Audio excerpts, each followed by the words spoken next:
Focus mode on, focus mode. चलो अब देखो, हमने कल एक प्रोटोजोअल डिजीज स्किप की थी, दैट वाज मलेरिया, बराबर है। मलेरिया का कॉजेटिव एजेंट कौन है?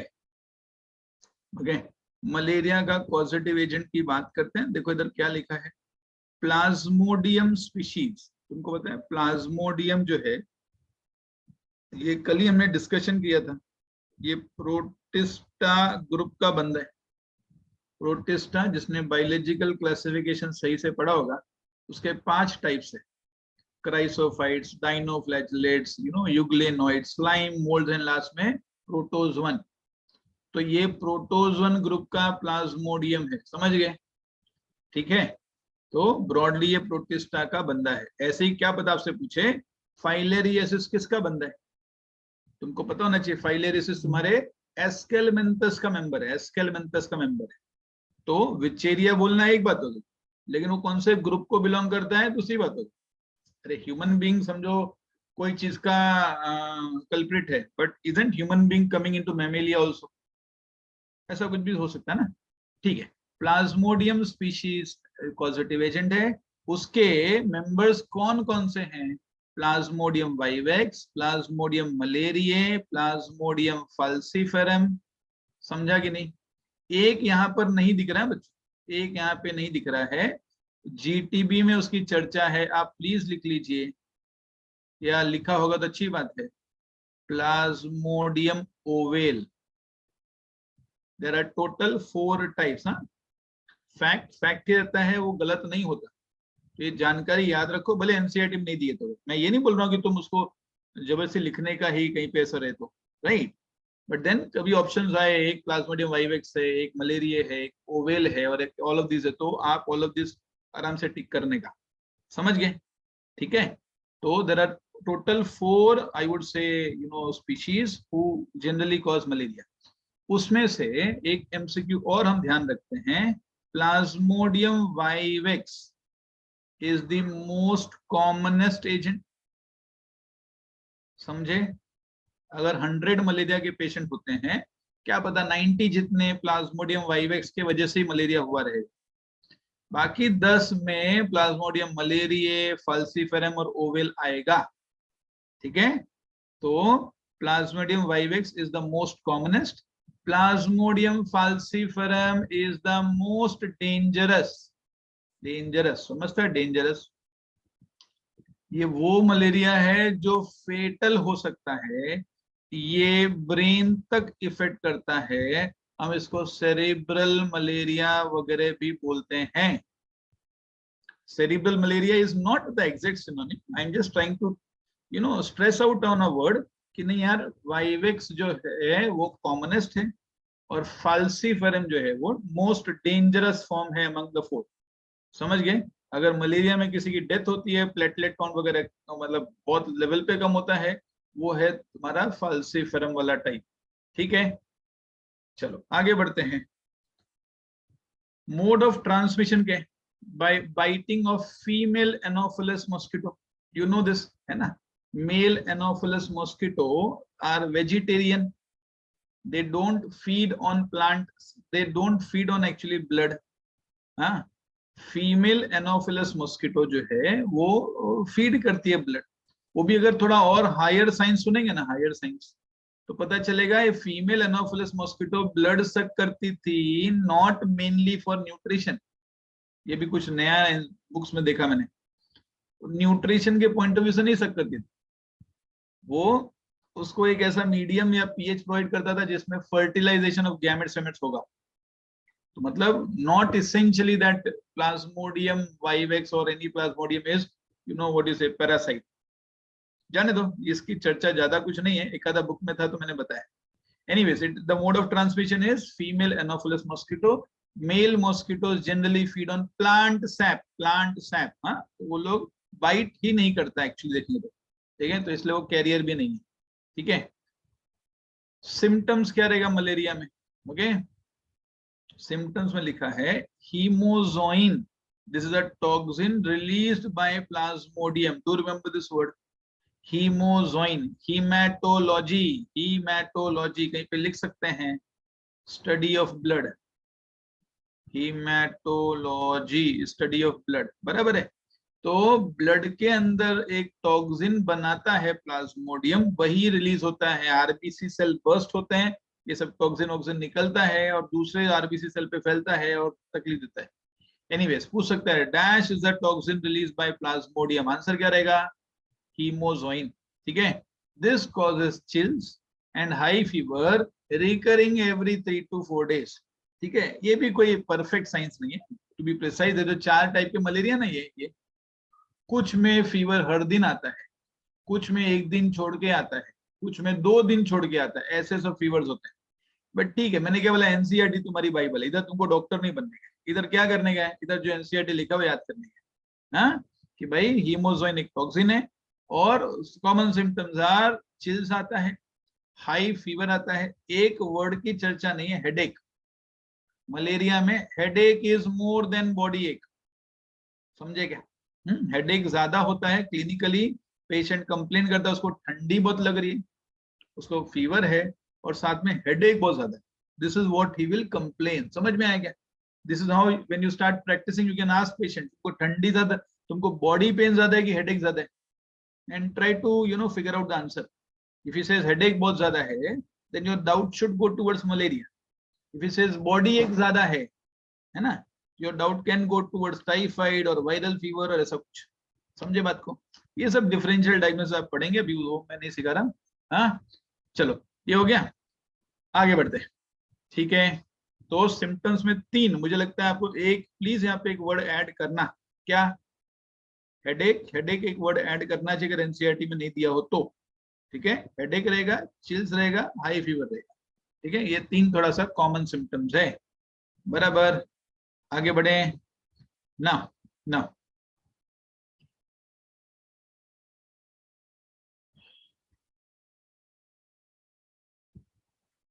बच्चों, एक्चुअली इधर अगर आप इस इमेज पे थोड़ा सा ध्यान दे बच्चों, दिख रहा है स्प्लीन एनलार्जमेंट दिखा है, स्प्लीन एनलार्जमेंट लिखा है, स्प्लीनोमेगैली बोलते हैं, स्प्लीनोमेगैली।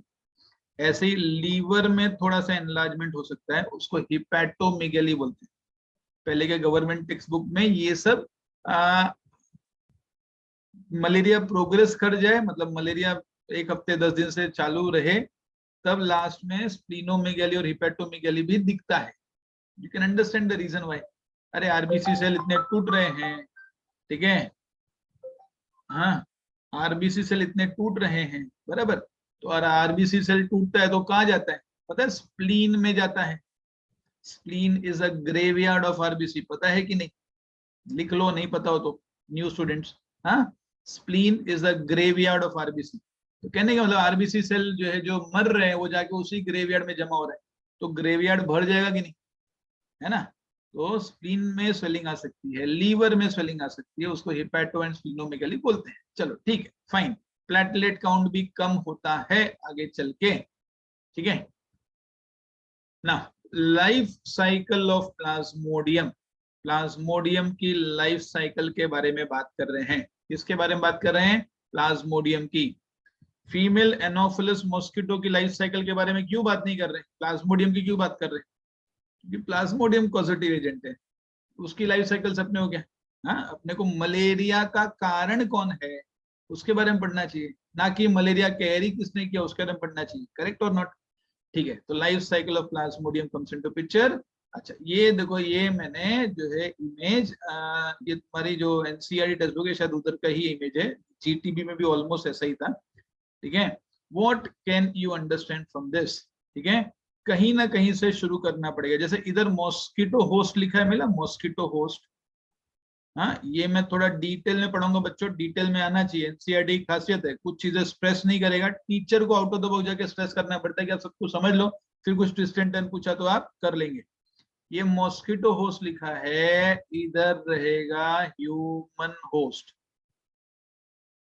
कहने का मतलब क्या है? ठीक है, प्लाज्मोडियम का जो पूरी लाइफ होती है, कुछ समय वो मॉस्किटो के बॉडी के अंदर बिताता है, समझा? कुछ स्टेजेस वो ह्यूमन बीइंग के बॉडी के अंदर बिताता है। तुम समझे मेरी बात? जितना मॉस्किटो के अंदर बिताएगा वो उसका मॉस्किटो होस्ट वाला टाइम, जितना ह्यूमन बीइंग के अंदर बिताएगा वो ह्यूमन बीइंग होस्ट के अंदर बात होती। Is that clear?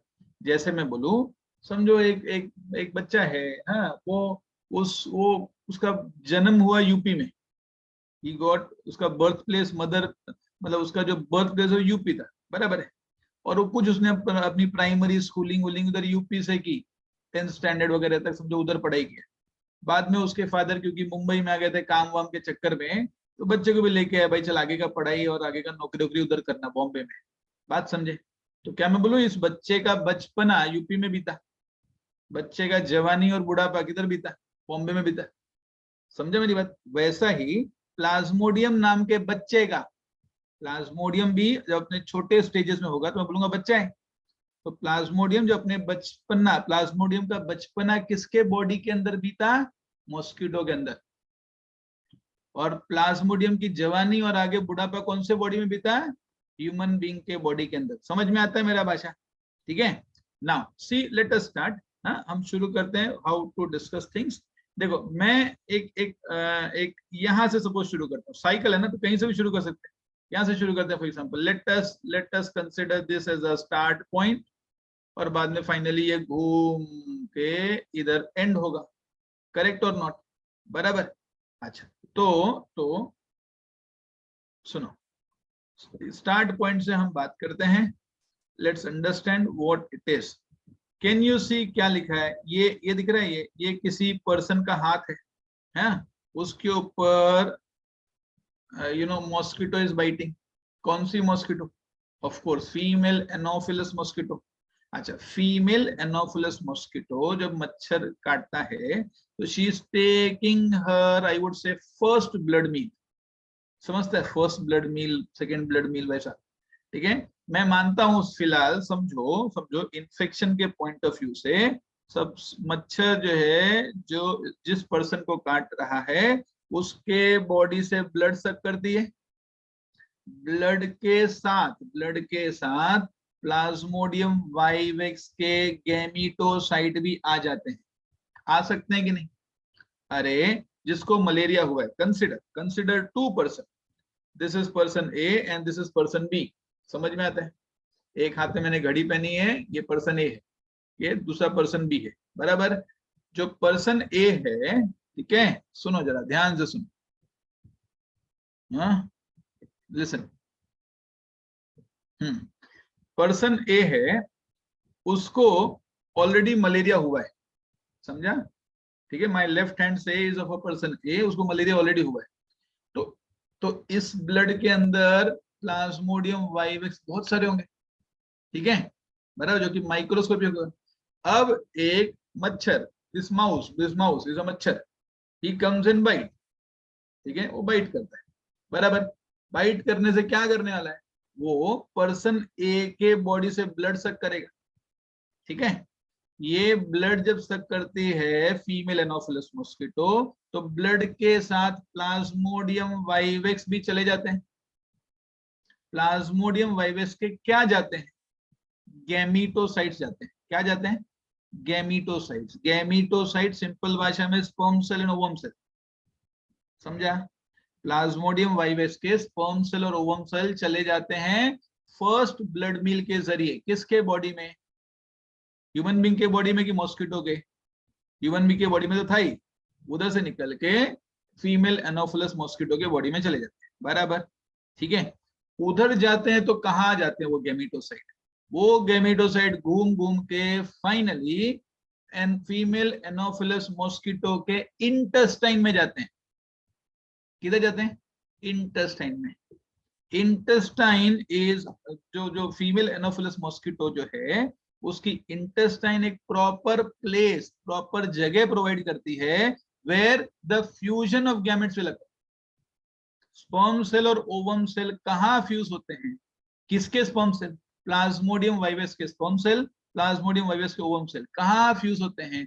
ये फ्यूज होते हैं वो कंडीशंस में, ओके, वो प्रोबेबली स्लाइटली अल्कलाइन कंडीशन जो मॉस्किटो का गट प्रोवाइड करता है। फीमेल एनोफिलस मॉस्किटो गट, गट मींस इंटेस्टाइन, समझा? इंटेस्टाइन प्रोवाइड्स दैट एरिया जहां पर फ्यूजन होता है. Is that clear? तुम समझे क्या? The female Anopheles mosquito was not only the carrier, it was an essential part to allow further life cycle to continue of Plasmodium vivax. हम थोड़ा दूसरा सिनेरियो लेते हैं. दूसरा सिनेरियो समझो, एक पर्सन को मच्छर ने काटा था, फीमेल एनोफिलस मॉस्किटो ने काटा था. एक को हुआ मलेरिया है लेकिन फीमेल क्यूलेक्स मॉस्किटो ने काटा होगा. Female Culex mosquito, Culex mosquito भी काट सकती है कि नहीं? वो थोड़ी डिफरेंशिएशन रखिएगा कि इसको मलेरिया हुआ तो मैं इसको नहीं काटू. बराबर है. My point is she can सक फीमेल क्यूलेक्स मॉस्किटो भी तो यू नो गेमिटोसाइट सक कर सकती है, लेकिन फीमेल क्यूलेक्स मॉस्किटो का गट वो कंडीशंस प्रोवाइड नहीं करता जो इसेंशियल था गेमिटोसाइट्स के फ्यूजन का. तुम समझे? केस 3 ले लो. केस 3, अगर मैं एक इंजेक्शन लेके, मेरे को बहुत जिज्ञासा है, मैं जानना चाहता हूँ क्या होता है क्या नहीं. मैं इंजेक्शन लेके, एक पर्सन को मलेरिया हुआ है, उसको इंजेक्शन से मैं उसका ब्लड निकालता हूँ और ये ले जाके दूसरे पर्सन की बॉडी में डाल देता हूँ. देखता हूँ उसको मलेरिया होता है कि नहीं. नहीं होगा उसको मलेरिया. क्यों? आपने गेमिटोसाइट निकाला लेकिन गेमिटोसाइट को फ्यूज करने का वातावरण नहीं दिया, एनवायरनमेंट नहीं दी. तुम समझे मैंने क्या बोला? Is that clear? ठीक है, बात आपको समझ गई होगी कि हाँ यार, फीमेल एनोफिलस मॉस्किटो का इंटेस्टाइन में कुछ तो ऐसा जगह होगा, कुछ तो ऐसा मीडियम होगा जो सक्सेसफुली फ्यूजन अलाउ करता है. तो क्या मैं बोलूं, the gametocytes called as sperm cells and ovum cells of plasmodium vivax are fusing there in the area called as gut of female Anopheles mosquito. समझ गए? अच्छा, फ्यूजन हो जाएगा तो जाइगोट वाइगोट बन जाएगा. ठीक है, और फिर वो लोग मल्टीप्लाई करते हैं और एक थोड़ा सा स्टेज बनाता है where they are slightly motile. Motile मतलब मूव कर सकते हैं.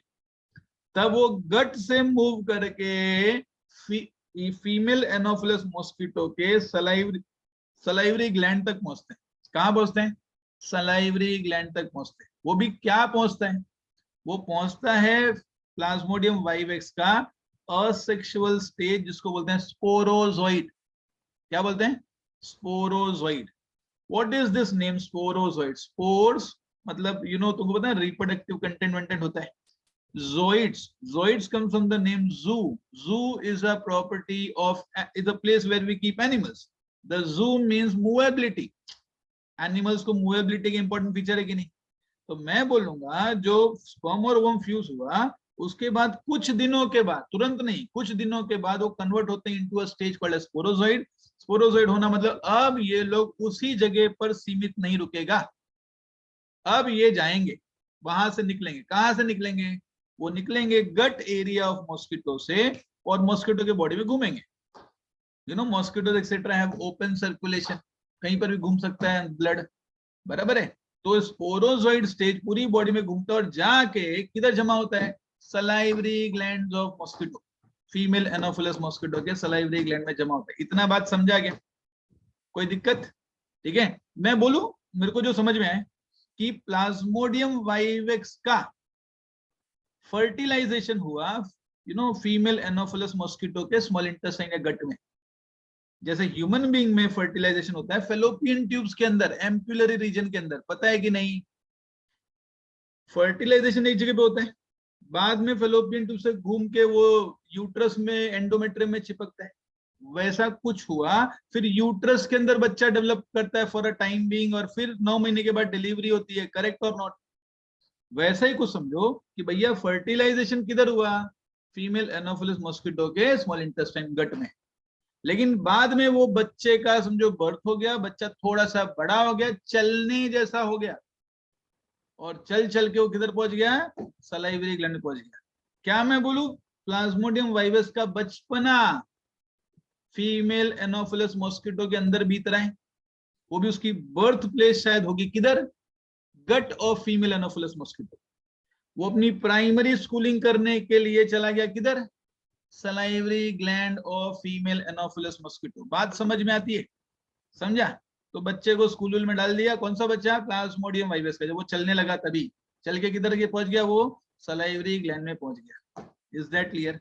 अभी तक क्या समझा? अभी तक समझा यार, बच्चे का बर्थ प्लेस और प्राइमरी एजुकेशन एक जगह पर हुई, जैसे मैंने वो एग्जांपल दिया था, बच्चा यूपी में बॉर्न हुआ, उधर ही पढ़ाई किया, बाद में मुंबई आया, वैसा कुछ। Birth place was this area, your intestine of female anopheles mosquito, and then थोड़ा सा ग्रो करके जब वो मूव करने की क्षमता रखता है, स्पोरोजोइड बोलते हैं, वो पहुंच गया किधर, salivary gland of female Anopheles mosquito. यहां तक कोई दिक्कत नहीं, आगे बढ़े। चलो फिर देखो, सो कैन यू सी इधर क्या लिखा है, see the lines what is mentioned, female mosquito takes up the gametocide with the blood meal. I would say we can better write it as first blood meal, ये context में first blood मिल सही है कि नहीं, क्योंकि second blood मिल भी आने वाला थोड़ा टाइम बाद, इसलिए। अच्छा फिर क्या हुआ, देखो क्या लिखा है, हाँ, fertilization and development. Can you see, कुछ स्पर्म जैसा दिख रहा है, कुछ ओवम जैसा दिख रहा है, ये दो गैमीटोसाइट्स थे, किसके, प्लाज्मोडियम वाइवेक्स के। ह्यूमन बीइंग का स्पर्म ओवम थोड़ी होगा उधर, बराबर है, प्लाज्मोडियम वाइवस का स्पर्म होगा। Fertilization development took place in mosquito's gut और मॉस्किटोस इंटेस्टाइन, समझ गए, ठीक है। प्रोबेबली मॉस्किटो का इंटेस्टाइन वो कंडीशन देता है जो फेवरेबल है फर्टिलाइजेशन के लिए, क्यूलेक्स मॉस्किटो वो नहीं दे पाता, मेल का तो बात ही छोड़ो। इन शॉर्ट वो कंडीशन ऐसी होती है जो फर्टिलाइजेशन के लिए सही है। एक बार फर्टिलाइजेशन हो जाएगा तब धीरे धीरे सो कॉल्ड जाइगोट बनेगा। तुमको पता होना चाहिए प्रोटिस्टा में जाइगोट के बाद एम्ब्रियोनिक डेवलपमेंट नहीं होता है, प्रोटिस्टा और टिस्टा बहुत छोटे होते हैं, फर्टिलाइजेशन के बाद ही वो लोग का क्या बोलते हैं लाइफ आगे बढ़ जाती है। मैं ये बोलता हूँ जो जाइगोट बना होगा थोड़ा बहुत चेंजेस लाएगा और मूव करने की क्षमता लाता है, उस मूव करने वाले स्टेज को हम बोलते हैं स्पोरोजोइड, समझ गए। जहां पर नाम स्पोर बोला ना, स्पोर, तो थोड़ा सा समझो ये अभी तक असेक्सुअल स्टेज में है। कौन सा स्टेज में है, असेक्सुअल स्टेज में है, जो मूव करने की क्षमता लाता है, क्लियर। अच्छा, मूव कर करके पूरे मॉस्किटो के बॉडी में घूमते हैं, फाइनली उसी मॉस्किटो के सलाइवरी ग्लैंड में अपना घर बनाते हैं, समझ गए, ठीक है। क्या लिखा है, mature infective stages called as sporozoites will escape from the intestine and migrate to the mosquito का salivary gland। कितना समझ में आया सबको।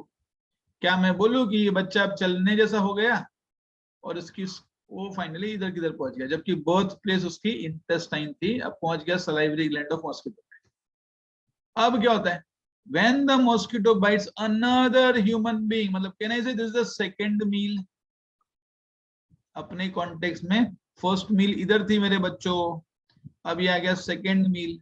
तो प्लीज आप समझे क्या, मेरे लेफ्ट हैंड पे मॉस्किटो बाइट किया होगा, so the left hand is the person A, यहां से जो है, यहां से ये माउस ने ब्लड सक किया और ब्लड के साथ वो जो है गेमेटोसाइट्स गए थे, वो कहीं तो इसके इंटेस्टाइन में फ्यूज हुए और वो माइग्रेट करके इसी के सलाइवरी ग्लैंड में पहुंच गए। बात समझा। अब ये मच्छर उड़ के अब जाता है दूसरे पर्सन को काटता है। दूसरा पर्सन में एज्यूम करता हूं उसको मलेरिया नहीं हुआ है, पहले वाले को मलेरिया हुआ था, तो मतलब मलेरिया का सो कॉल्ड पॉजिटिव एजेंट वो भी थोड़ा बच्चा बड़ा हो गया हो वैसा लाया और दूसरे पर्सन को काटा। जब दूसरे पर्सन को काटा तो तुमको नहीं लगता कि ब्लड लेते वक्त वो अपने कंटेंट भी छोड़ देगी, अपने कंटेंट छोड़ देगी, मतलब स्पोरोजोइड्स को इंजेक्ट कर देगी पर्सन बी के बॉडी में, समझा। This I am considering as person A, this I am considering as person B, समझा। person B is right now not, I would say, suffering from malaria, है कि नहीं, and this person was A was suffering from malaria, easy, ठीक है, आगे बढ़े। अच्छा सुनो, अब जब उसने इंजेक्ट कर दिया तब क्या होगा, ये दिख रहा है, ये कुछ आप देख रहे हैं, छोटा छोटा दाना कुछ तो छोड़ दिया अंदर, ये दाने क्या थे, ये दाने थे स्पोरोजोइड्स थे, sporozoites. What has been left by whom, okay, the sporozoids have been left by female anopheles mosquito। this sporozoid now enters into the second person का ब्लड, पर्सन बी का ब्लड। अब पर्सन बी के blood में close circulatory system है तो पूरे body में घूमेगा। क्या मैं बोलूं, स्पोरोजोइड से पूरे पर्सन बी के बॉडी में घूम गए। स्पोरोजोइड्स भी अपने लिए कोई एक अच्छी रहने की जगह ढूंढते हैं। जैसे कल मैंने तुम्हें बताया एस्केरियासिस में भी, एस्केरिस का जो छोटा सा वर्म था वो जब भी इंटेस्टाइन में पहली बार आता है, उसको स्मॉल इंटेस्टाइन में दिक्कत होती है, एल्कलाइन कंडीशन था वगैरह, तब वो टाइम बीइंग के लिए माइग्रेट करके लंग्स में जाता है और बड़ा हो जाएगा फिर आता है अंदर। वैसा कुछ हिसाब किताब है। ये स्पोरोजोइड जो है घूमते हैं पूरे बॉडी में, फाइनली उनको सही जगह लगती है लीवर। लीवर एक ऐसा एरिया है जहाँ पे ज्यादा डिस्टरबेंस नहीं होता है, वहां पे फैट वैट जमा होता है, वहां पे ज्यादा तामझाम नहीं है, तो ये लोग जाके लीवर में रहना पसंद करते हैं। समझ गए? ठीक है। अच्छा, लीवर में पहुंच गया, किसके? पर्सन बी के लीवर, है ना? एनोफिलस मॉस्किटो के लीवर में पहुंचा गया? एनोफिलस मॉस्किटो के लीवर में पहुंचा गया? नहीं ना। ये हम लोग जो बात कर रहे हैं ये तो ह्यूमन होस्ट की बात हो रही है, करेक्ट और नॉट? सही है। अच्छा, तो ह्यूमन बीइंग के लीवर में पहुंच गया। Parasites sporozoites reaches the liver through the blood. अच्छा, लीवर में पहुंचने के बाद क्या होता है पता है? लीवर में दो टाइप के सेल्स होंगे, दो टाइप के सेल्स। एक आरबीसी सेल, मतलब एक ब्लड सेल, और एक लीवर का खुद का सेल जिसको बोलते हैं हिपैटिक सेल या हिपैटोसाइट्स।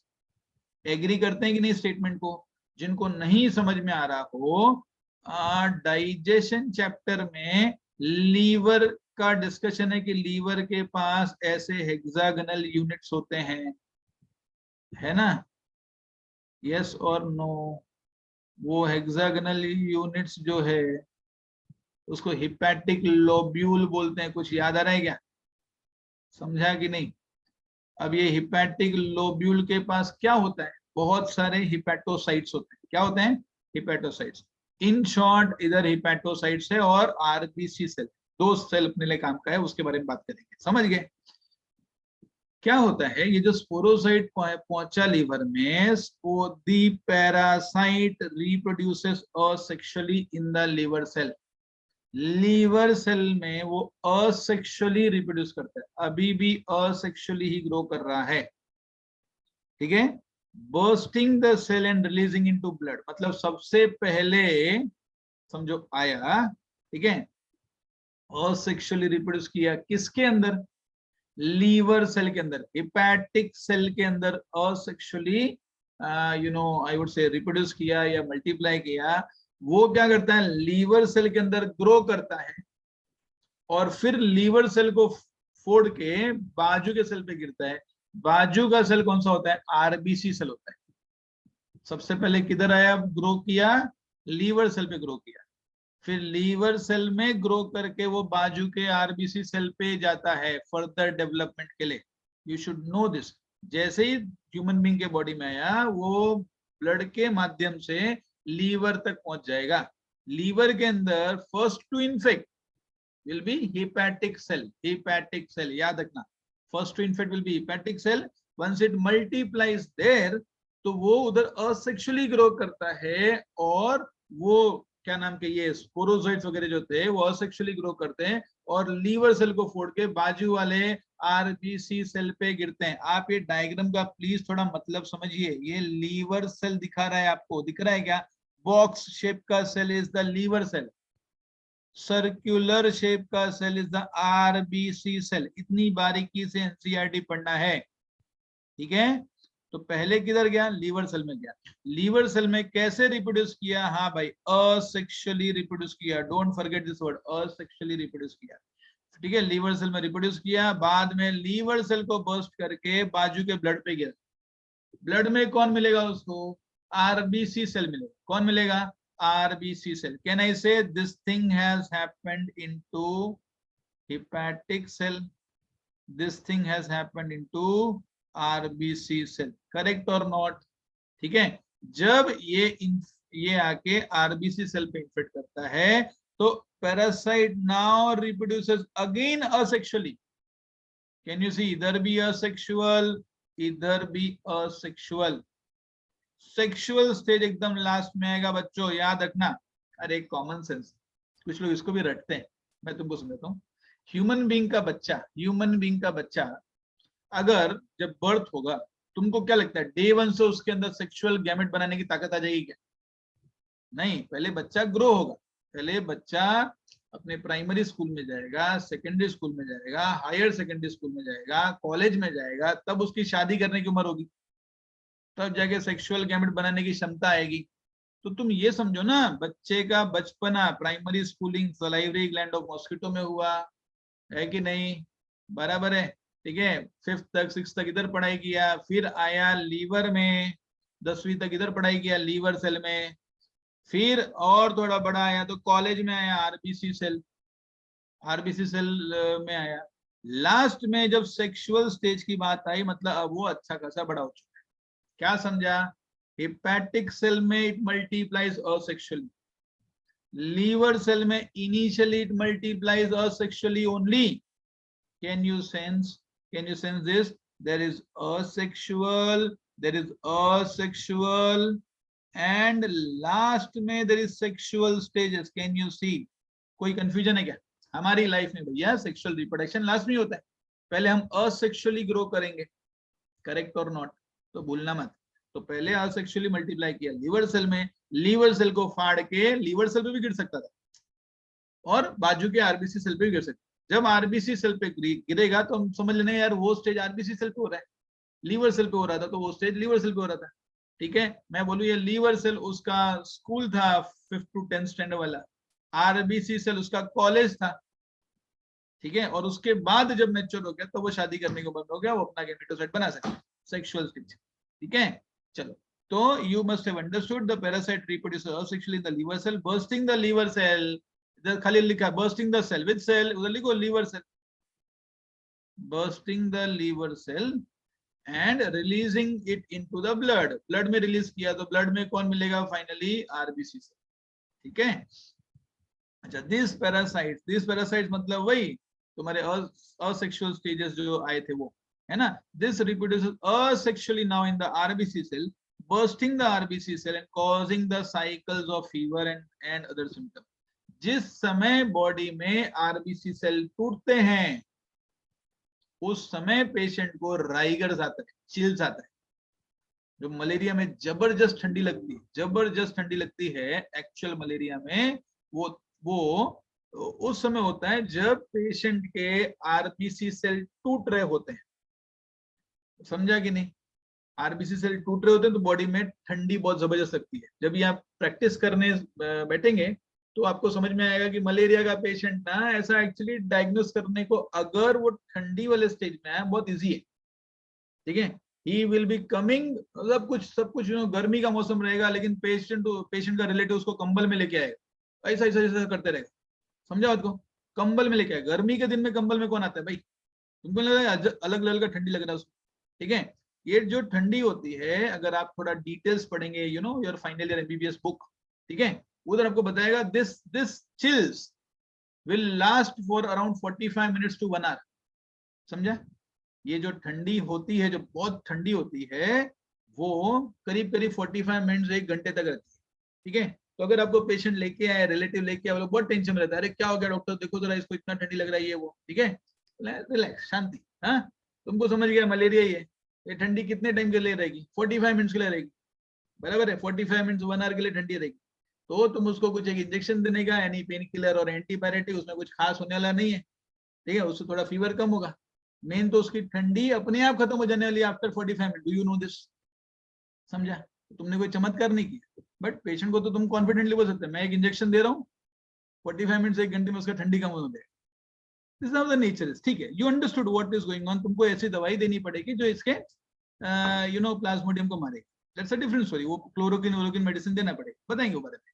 तुमको समझा मैं क्या बता रहा हूँ, क्लिनिकली ठंडी जब लगती है तब बॉडी में आरबीसी सेल टूट रहे होते हैं, ये मान के चलो, और एक टॉक्सिन रिलीज होते रहता है, उसका नाम है हीमोजोइन, हीमोजोइन, क्लियर, बराबर है।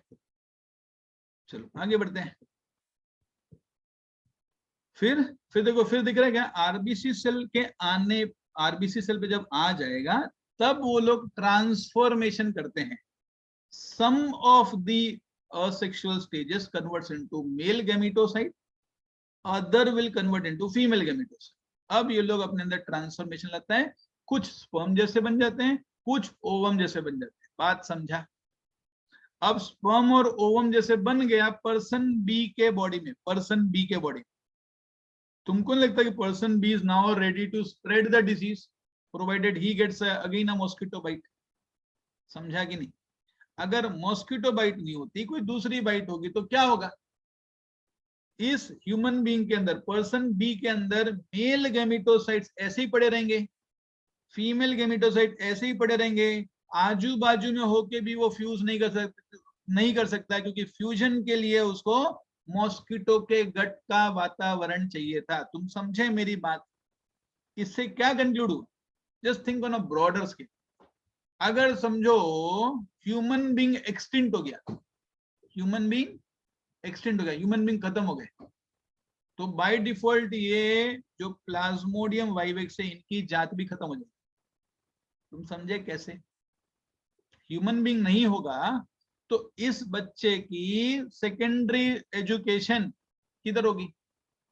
तुमको मैंने बताया ना, प्राइमरी एजुकेशन इसका वो मस्कीटो के सलाइवरी ग्लैंड में होता है, बाद में वो बच्चा अपनी आगे की स्कूलिंग और कॉलेज और बाकी सब ह्यूमन बीइंग के बॉडी के अंदर करता है।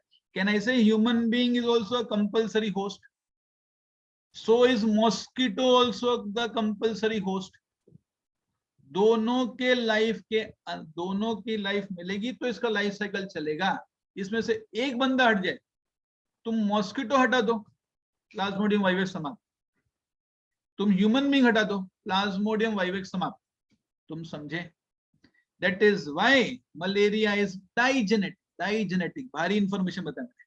मलेरिया, प्लाज्मोडियम वाइवेक्स का लाइफ साइकिल डाइजेनेटिक है। डाइजेनेटिक मतलब दो अलग अलग जीनोटाइप को क्या बोलते हैं, फेस करेगा। दो अलग अलग जीनोटाइप चाहिए उसकी बॉडी को डेवलप होने के लिए। पहला मैं बोलूंगा लाइफ की शुरुआत का फेज वो मॉस्किटो एक जीनोटाइप में व्यतीत करते हैं, और बाद का लाइफ जो है वो इसमें व्यतीत करता है। किसमें? ह्यूमन बीइंग में करता है। समझ गया डाइजेनेटिक का मतलब? I hope it's very very clear. कोई दिक्कत किसी को? Any trouble? सिंपल है, इजी है। अब तुमको लेबल करने वाला चाहिए। मैंने तुम्हारे टेस्ट में भी पूछा है ऐसे क्वेश्चन। टेस्ट में जो होने वाला है नेक्स्ट थर्सडे इवनिंग में 7:30 to 8:30, टेंटेटिव टाइम बता रहा हूँ, उधर भी ऐसे क्वेश्चन पूछे। किधर किधर असेक्सुअल होता है, किधर किधर सेक्सुअल होता है, किधर क्या होता है, किधर क्या होता है, कौन सा स्टेज किधर जाता है, सब डिटेल में आना चाहिए। समझ गए? ठीक है, चलो। हाँ sir, in RBC both sexually and asexual stages अगर बोल सकते हैं, लेकिन इनिशियली असेक्सुअल, बाद में सेक्सुअल। इनिशियली कॉमन सेंस है ना लाइफ का यार। पहले असेक्सुअली तुम ग्रो करेगा तब सेक्सुअल गैमेट बनाने की ताकत रखेगा, पहले से सेक्सुअल गैमेट आ जाएंगे। बराबर है?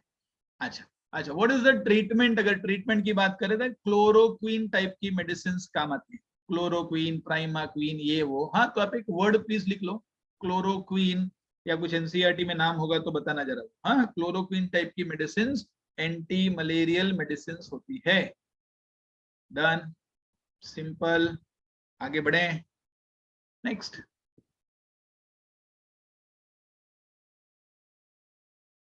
चलो ये सब हो गया। प्लाज्मोडियम का लाइफ साइकिल, ह्यूमन होस्ट वगैरह हो गया। अच्छा चलो, मतलब खत्म हो गया यार ये तो। हाँ, मलेरिया इज डन। हम लोग आगे बढ़ते हैं।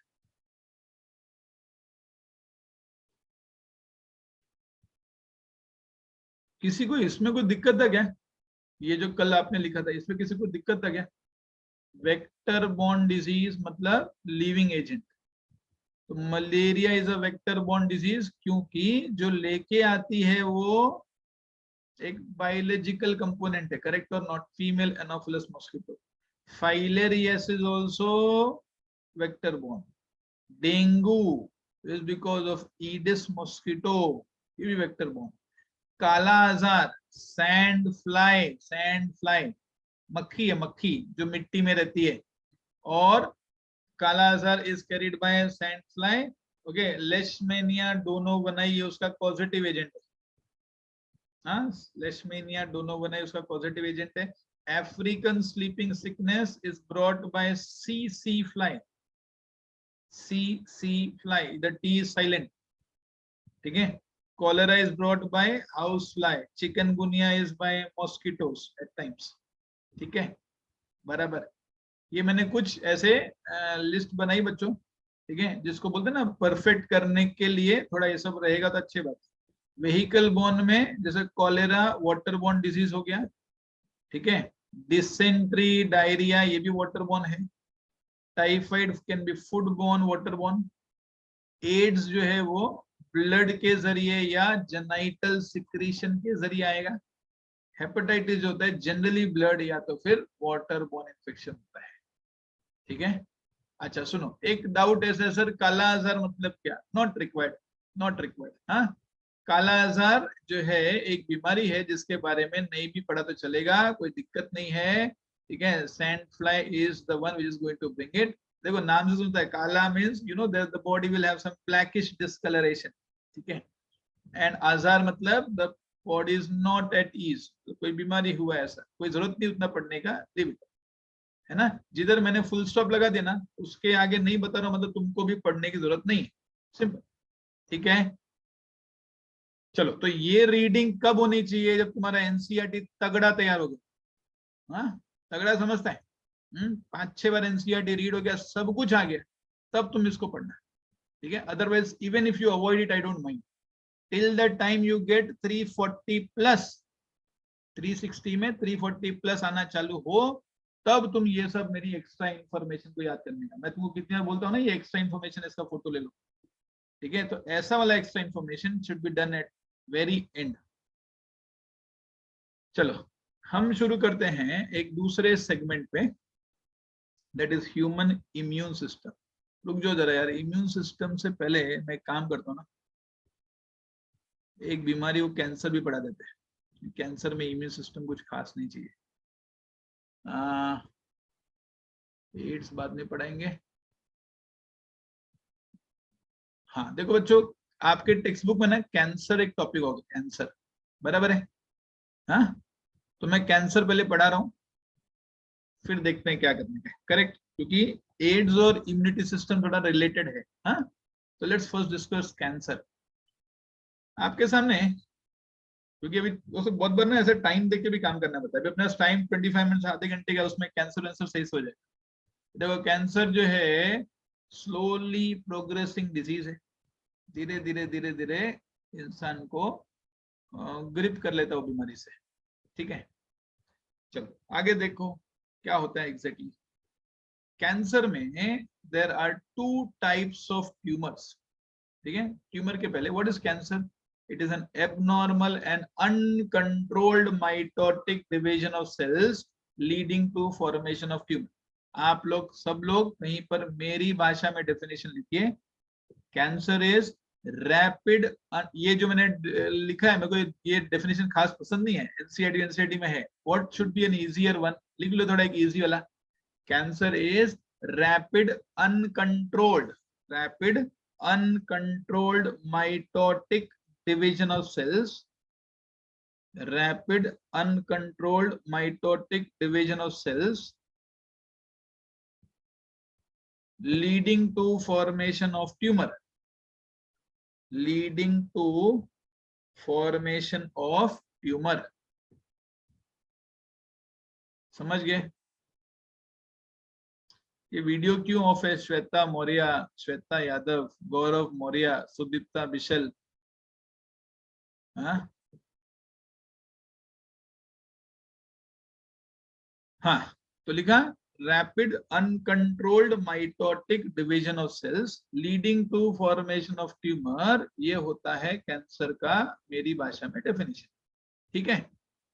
अब थोड़ा बताते हैं कैंसर में क्या होता है। तो रैपिड अनकंट्रोल्ड डिवीजन होता है, जब बहुत सारे सेल्स डिवाइड करेंगे तो एक मास ऑफ सेल बना देगा जिसको बोलते हैं ट्यूमर, ठीक है। ये ट्यूमर 2 टाइप का होता है, एक बिनाइन और एक मैलिग्नेंट। कोई बताएगा मेरे बच्चे लोग, बिनाइन मेरी भाषा में क्या मीनिंग था? रेज योर हैंड, आना चाहिए बच्चों तुमको। हाँ, only to students who are ex TS PHENs, they might be knowing my language। बताओ जरा बिनाइन का मैंने क्या मीनिंग बताया था? रेज योर हैंड, क्या शर्माते, बताओ जल्दी, आता है तुम लोग को? हाँ बोलो, कि मैं ही बोलूं, मतलब मैं ही बोलूं, ऐसा है क्या? शाबाश, फातिमा लोहार has given the correct answer. The word benign, मेरी भाषा में benign का तुम वर्बल मीनिंग निकालोगे ना, benign मतलब इनोसेंट. कितना इजी वर्ड है देखो. benign मतलब इनोसेंट ट्यूमर. तो malignant मतलब the one which can show malignancy, the one which can show multiplication, correct or not, the one which can spread actually. तो बच्चों दो टाइप के ट्यूमर होते हैं. एक इनोसेंट ट्यूमर होता है जो स्प्रेड नहीं करेगा, और एक तकलीफ वाला ट्यूमर होता है जो स्प्रेड करेगा. I hope it's that simple. तुमको बिनाइन वर्ड अगर मैंने इनोसेंट लिखा दिया तो तुम सही से समझ सकते हैं व्हाट एग्जैक्टली दैट मींस. ठीक है. बिनाइन मतलब इनोसेंट ट्यूमर. मैलिग्नेंट मतलब the one which can show malignancy, the one which can show metastasis. You might be knowing what is metastasis. phenomenon of movement of cell from one place to other. Phenomenon of movement of cancer cell from one place to other is called as metastasis. ठीक है. M for malignant, M for metastasis. malignant वाला ही metastasis दिखाएगा, malignant वाला ही move करेगा. वो benign वाला तो बेचारा इनोसेंट है, वो मूव ही नहीं करता है. ठीक है. अब पॉइंट डिसाइड क्यों मूव करता है, कैसे मूव करता है, वो बताइए जरा. तो सुनो, that comes in our next discussion. क्या लिखा है देखो. एनसीईआरटी टेक्स्ट बुक से एक वर्ड जो कि जीटीबी में नहीं बताया था, एनसीईआरटी में बताएं, तो मतलब इसके पूछने की प्रोबेबिलिटी ज्यादा है. क्या? Normal cells show contact inhibition. Contact with other cells will inhibit their uncontrolled growth. Normal body के हेल्दी सेल्स कांटेक्ट इनहिबिशन दिखाते हैं. इसका मतलब जब सेल्स ग्रो करते हैं, समझो बच्चों, दो सेल ग्रो कर रहे हैं, ध्यान से सुना, इधर इधर कॉन्सेंट्रेट करो प्लीज. नॉर्मल बॉडी के सेल्स कांटेक्ट इनहिबिशन दिखाते हैं. इसका मतलब क्या? दो सेल है, दो सेल ग्रो कर रहे हैं. जैसे ही ये सेल की बाउंड्री दूसरे सेल की बाउंड्री को टच कर दे, उसको समझ जाता है भाई अब टच कर दिया अपन ने एक दूसरे को, अब जगह नहीं और फैलने का, तो अपन रुक जाते हैं, रुक जाते हैं. समझे? तो नॉर्मल सेल्स कांटेक्ट इनहिबिशन दिखाते हैं. It is a property of all healthy cells of से ह्यूमन बॉडी. और कैंसरस सेल को कांटेक्ट इनहिबिशन से कोई लेना देना नहीं. वो बाजू में किसी से टच हो जाएगा, धक्का देगा, वो भी उसको चलेगा. वो बोलेगा मैं रुकने वाला नहीं, मैं तो ग्रो करते रहूंगा. I will grow uncontrolled manner. तुम समझे क्या लफड़ा है? हाँ, कैंसरस सेल आजू बाजू भीड़ है फिर भी मल्टीप्लाई करते रहेगा. नॉर्मल सेल्स ये सेंस कर लेता है आजू बाजू भीड़ है, अब जगह नहीं है फैलने की, तो उधर रुक जाएगा. Is that very very clear to everyone? तो don't forget this word contact inhibition. Contact inhibition का मतलब ये प्रॉपर्टी है that moment they come in contact with other neighboring healthy cells, their growth further will be inhibited. Their uncontrolled growth will be inhibited. समझ में आता है कि नहीं? Cancer cell do not have this property. मतलब वो लोग कांटेक्ट इनहिबिशन दिखाता है कि नहीं दिखाता? नहीं दिखाता. उनको फर्क नहीं पड़ता. बोलता है मैं तो ग्रो करेगा, आजू बाजू में भीड़ हो तो क्या हुआ, मेरे को खाना चाहिए, मेरे को नरिशमेंट चाहिए. समझे क्या? ठीक है. दो टाइप के ट्यूमर होते हैं, benign tumour and malignant tumour. ठीक है. अच्छा, टाइप्स ऑफ ट्यूमर में देखो बच्चों, बिनाइन, अभी कुछ थोड़ा और भी बताऊंगा मैं, don't worry. Benign tumours are confined to the place of its origin. They do not spread to other parts. They cause little damage. थोड़ा ही डैमेज करते हैं. ठीक है. ये बिनाइन ट्यूमर्स है. दिख रहा है बिनाइन ट्यूमर? ठीक है. बिनाइन ट्यूमर क्या होता है? बिनाइन ट्यूमर के बारे में मैं आपको बताऊंगा. They are capsulated tumour. इनके ऊपर एक कैप्सूल होती है. समझ गए क्या? कैप्सूल एक बाउंड्री है. Can you see what I am trying to say? Can you see what I am trying to say? समझा? ये लोग एक बाउंड्री के अंदर एनक्लोज होते हैं. बच्चों, बिनाइन ट्यूमर को तुम कैप्स्यूलेटेड ट्यूमर भी बोल सकते हो. ऐसे ट्यूमर जो कि एक बाउंड्री के अंदर सीमित है, जितना मल्टीप्लाई करना है उस बाउंड्री के अंदर ही करो, उसके बाहर वो लोग तोड़ के निकल नहीं सकता। क्योंकि तोड़ के निकल नहीं सकता और वो कैप्सूल तो चलेगी नहीं, है कि नहीं? That remains confined, restricted to that place only for the entire life. Is that clear? So generally benign tumor are harmless, innocent होते हैं वो लोग, ठीक है, वो हमको तकलीफ नहीं देते, ठीक है। If you want to see the benign tumor versus malignant tumor, देखो मैंने कुछ दिखाया यहाँ पे, आप देख रहे हैं ये सेल्स जो भी बन रहे हैं वो क्या है, देखो वो इसी कैप्सूल के अंदर सीमित है। और मैलिग्नेंट वाला बोलता है हट मैं तो निकलेगा बाहर, मैं तो ये कैप्सूल फोड़ के बाहर निकलेगा। एक्चुअली मैलिग्नेंट वाले को कैप्सूल रहती नहीं, फोड़ के बाहर निकलेगा ऐसा नहीं। मैलिग्नेंट ट्यूमर जो होते हैं अपने आजू बाजू कैप्सूल बनाते ही नहीं। अंडरस्टूड? समझ गए? चलो आगे बढ़ते हैं। एक मिनट बच्चों, एक मिनट। हाँ, ये ना, ये मैंने ना एक्चुअली एनसीईआरटी का तरीका पहले लिख दिया है, बाद में फिर मेरे तरीके से बिनाइन और मैलिग्नेंट को डिफरेंशिएट किया है, ठीक है। एनसीईआरटी का सुन लेते पहले। एनसीईआरटी से आपने बिनाइन ट्यूमर सुना, अब मैलिग्नेंट ट्यूमर सुन लो। मैलिग्नेंट ट्यूमर आप देखो जरा इधर, ठीक है। बिनाइन ट्यूमर ये इमेज में आप दे सकते हैं, सब कुछ इस कैप्सूल के अंदर सीमित है। मैलिग्नेंट वाला कैप्सूल बनाता ही नहीं है, वैसे ही फैल रहा है जहां चाहिए वहां पे। तो जो फैल सकते हैं वो मेटास्टेसिस दिखाएंगे, करेक्ट और नॉट? हाँ, ये देखो मेटास्टेसिस वगैरह कर रहा है ये लोग। अच्छा, मैलिग्नेंट ट्यूमर के बारे में बात करते हैं।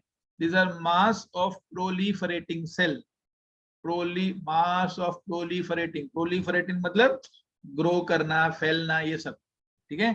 मास of proliferating cells, we use a word neoplastic or tumour cells. Neoplastic growth मतलब क्या? नियो मीन्स न्यू, प्लास्टिक ईयर समझो इज मीनिंग न्यू सेल्स का ग्रोथ। समझे क्या? मास ऑफ प्रोलिफरेटिंग सेल्स में नियोप्लास्टिक ग्रोथ होता है, नया नया सेल्स ग्रो होते रहता है, that will lead to formation of tumour that can rapidly invade and damage the surrounding normal tissue, ठीक है। वो आजू बाजू के टिश्यू में घुस जाएगा, उधर भी फैलना चालू करेगा। In fact in the simple sense जो ट्यूमर फैल सकता है वो है मैलिग्नेंट, जो नहीं फैल सकता वो है benign. Due to active division and growth they starve the normal cells by competing for nutrients. इन ये टाइप के सेल्स का सेल डिवीजन फास्ट होता है, समझे? ये लोग फटाफट डिवाइड करता है compare to our normal healthy cells of the body. एक एग्जांपल के तौर पे सुनते हैं, सुनो। जैसे हमने सुना है कि यार यूकैरियोटिक सेल, समझो स्किन सेल, 24 आवर्स में एक बार डिवाइड करता है। कितना? 24 आवर्स में एक बार डिवाइड करता है, मतलब एक सेल का 2 सेल बनेगा। उसी 24 आवर्स में एक cancerous skin cell will divide probably 10 times. मतलब 1 का 2, 2 का 4, 4 का 8, 8 का 16, ऐसा 10वीं बार जो होगा, 10वीं बार उतने सारे सेल बन जाएंगे। जब तक 24 घंटे में एक का 2 सेल बना था, तब तक 24 घंटे में एक कैंसरस स्किन सेल का 1000 कैंसरस स्किन सेल बन जाएंगे। तुम समझे? क्योंकि इतना फास्ट डिवाइड करता है और इनके पास कांटेक्ट इनहिबिशन भी नहीं होता कि वो रुके आजू बाजू सेल से, तो उसका थोड़ा क्या बोलते हैं, परहेज करे कि यार सेल सब में और किधर ऐड हो, वो तो ऐड करते रहेंगे। What will they do? ये जो कैंसरस सेल की प्रॉपर्टी होती है, they will starve the normal cells by competing for nutrients. बोलेंगे what is this meaning sir, starve the normal cell? Cancerous cell नाम के मेहमान फटाफट ग्रो करेंगे और अपना खाना पानी का जुगाड़ कर लेंगे। किसके एक्सपेंस पे? बॉडी के हेल्दी सेल्स के एक्सपेंस पे। पहले बात समझो, पूरी कहानी क्या है, पूरी कहानी पहले समझाओ तो आपको समझेगा। फॉर एग्जाम्पल बच्चों, मैं आपके सामने 2 नॉर्मल स्किन सेल और दूसरा कैंसरस स्किन सेल, ऐसा 2 आपको मैं डायग्राम दिखा रहा हूं।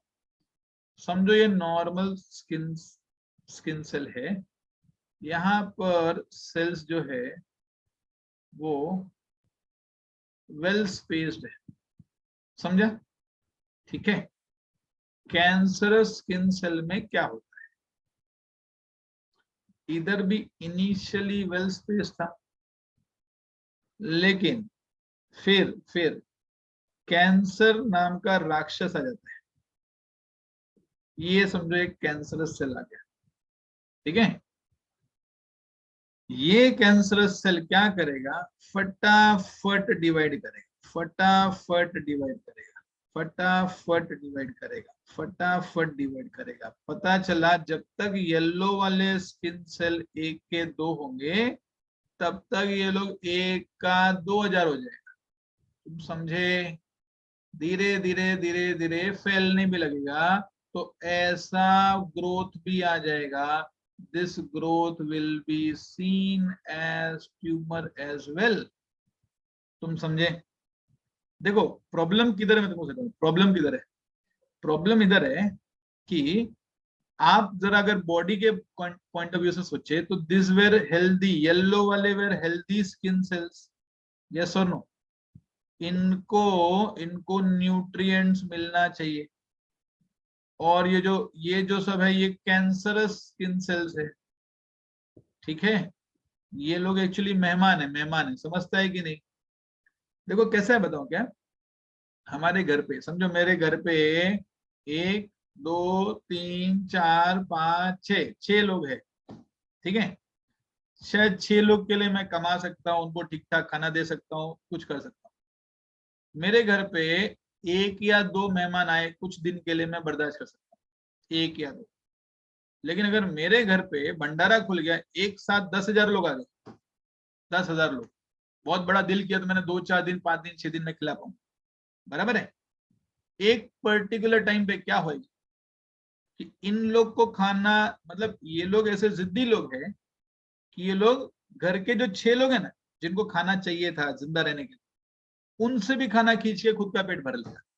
समझ गए? तो who will die at the expense of whom? The body का normal cells will start dying at the expense of this unwanted cancerous cells. Do you understand? This is what is cancer as a disease. समझे? Cancer में इतना rapid multiplication होता है, rapid multiplication होता है। एक बात, उन लोग के पास कांटेक्ट इनहिबिशन भी नहीं होता है कि वो लोग किसी को देख के रुक जाए, रुकते तो है ही नहीं। एक और चीज तुम सोचे रहेंगे, सर एक वर्ड लिखा है कि यार मैलिग्नेंट सेल्स जो है वो अपने लिए न्यूट्रिएंट्स का बंदोबस्त कर लेता है। How they can do so, कैसे कर सकते हैं वो भी सुनो। They have a property of angiogenesis. लिखेंगे word angiogenesis. What is angiogenesis का मतलब, वो लोग अपने नीचे ब्लड कैपिलरी का ग्रोथ कर देंगे, नए ब्लड वेसल्स का ग्रोथ कर देंगे, ताकि यहाँ पर म्युनिसिपैलिटी का कनेक्शन इन लोग ने ले लिया कि भाई हमको पानी वानी देते रहो, हर दिन खाना पानी पहुंचाते रहो। समझा क्या? तो अब ये ब्लड के जरिए न्यूट्रिएंट्स ये सब सेल को पहुंचते जा रहा है। ये किसकी प्रॉपर्टी है? कैंसर सेल की प्रॉपर्टी है। कैंसर सेल जहां पर आएगा वहां पर अपने खाना पानी का जुगाड़ करने के लिए उसी के अंडरलाइंग टिश्यू में ब्लड वेसल्स भी ग्रो कर देगा। क्योंकि ब्लड वेसल ग्रो होते हैं, that tumour appear slightly reddish. Tumour red क्यों दिखता है? क्योंकि उसके नीचे उसने ब्लड वेसल ग्रो कर दिए। This phenomenon of growing blood cells या blood vessels for their own is called as angiogenesis. लिख लेंगे ये वर्ड, हाँ एनसीईआरटी में दिया है कि नहीं मुझे पता नहीं, बट आप ये वर्ड प्लीज लिख लो, ANGIO, एंजियोजेनेसिस। दो एंजियोन मतलब blood vessels, genesis always and always means birth, new blood vessels का birth for the basically providing nutrients to cancerous cell. ये एबिलिटी कैंसर सेल की है। तो कैंसर सेल की 2 मेन प्रॉपर्टी याद रखना, क्या? Contact inhibition, they do not show contact inhibition, right? Do not show contact inhibition. Second, they do angiogenesis. समझ गए क्या? ठीक है, दोनों ही दिक्कत वाली प्रॉपर्टी है, दोनों ही दिक्कत वाली प्रॉपर्टी है। मतलब ये अपने खाना पानी का जुगाड़ कर लेता है eight the expense of home, eight the expense of the host. In fact क्या होने वाला है थोड़े समय बाद, ब्लड वेसल से तो नरिशमेंट लेगा ही, अदरवाइज ये ब्लड वेसल्स, ये येलो वाले सेल को न्यूट्रिएंट पहुंचाने चाहिए थे आइडियली, येलो वाले को न्यूट्रिएंट, मतलब नॉर्मल सेल को न्यूट्रिएंट पहुंचाने के बजाय इससे भी नरिशमेंट खींच लेता है, हेल्दी सेल से भी नरिशमेंट ब्लू वाला सेल खींच लेता है। बात समझे? तो कहने का मतलब, जैसे मेरे घर पे कुछ मेहमान राक्षस लोग आ जाए, हाँ, कोई बेचारा उन लोग ने खुद का जुगाड़ कर लिया कि बाहर से जो भी सामान आएगा वो लोग खुद ही लेगा खाने के लिए, और जो मेरे घर के मेंबर्स है इनके हिस्से में जो खाना पड़ा वो भी खींच लेगा, तो समडे और the other we are going to die. समझ में आता है क्या? ये वाला सिचुएशन है। Understood? Why there is rapid growth? Good question. Rapid growth क्यों है? मैंने तुमको क्या बोला? अनकंट्रोल्ड माइटोटिक डिवीजन होता है। अगर तुमको याद हो सेल डिवीजन सही से, पता है G naught phase, G naught phase, normally cell के अंदर दो फेज होते हैं, एक सेल डिवीजन फेज और दूसरा सेल का growth phase, characterise by G1 phase, S phase and G2 phase. ठीक है, चलो मैं समझा देता हूँ। आई थिंक ये तुमको समझ गया, मैं इसको हटाऊं क्या? हाँ, फास्ट ग्रोथ क्यों होता है वो भी थोड़ा बता दूं। सुनो कैसा है, यू नो, एक नॉर्मल सेल साइकिल की मैं बात करता हूं। चलो ये समझो नॉर्मल स्किन सेल है, ठीक है? हाँ, नॉर्मल स्किन सेल में आपको याद होना चाहिए कि सर दो फेज होते हैं स्किन सेल, या फॉर दैट मैटर कोई भी फेज, एक सेल डिवीजन फेज और दूसरा इंटरफेज। याद आया? इंटरफेज में you will get G1 phase, S phase, G2 phase. Correct? ज्यादातर cell except reproductive cells divide by mitosis, है कि नहीं? तुमको याद होना चाहिए, यहां पर समझो एक सेल है जो कि छोटा बच्चा है, अभी G1 फेज तक पहुंचेगा तो ये थोड़ा बड़ा हो जाएगा, एस फेज कंप्लीट करेगा तो ये बड़े में ही डीएनए डुप्लीकेट हो जाएगा, डुप्लीकेट डीएनए डुप्लीकेट हो जाएगा। पता चला एक डीएनए था, तो फिर समझो, ऐसा नहीं बताता मैं इसको, बस सही से बताना हो तो, हाँ, पता चला एक डीएनए था तो इसने अपने आप की कॉपी क्रिएट कर ली और ऐसा दो बना दिया। समझे क्या फर्क? ठीक है, यही होता है DNA replication that happens in the S phase.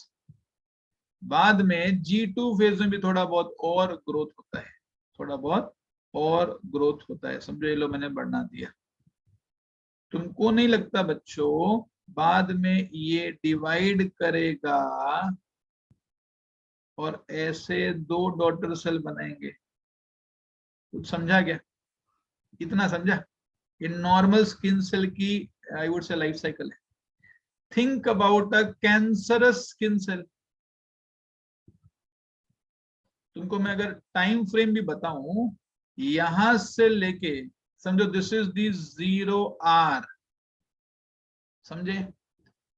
G1 phase खत्म होते होते, G1 phase is the longest phase, this will take say around, तुमको पता तो होना चाहिए कि cell division phase will take only 1 hour. पढ़ा था क्या? 95% टाइम इंटरफेस लेता है, जबकि पूरी ड्यूरेशन 24 आवर्स की है।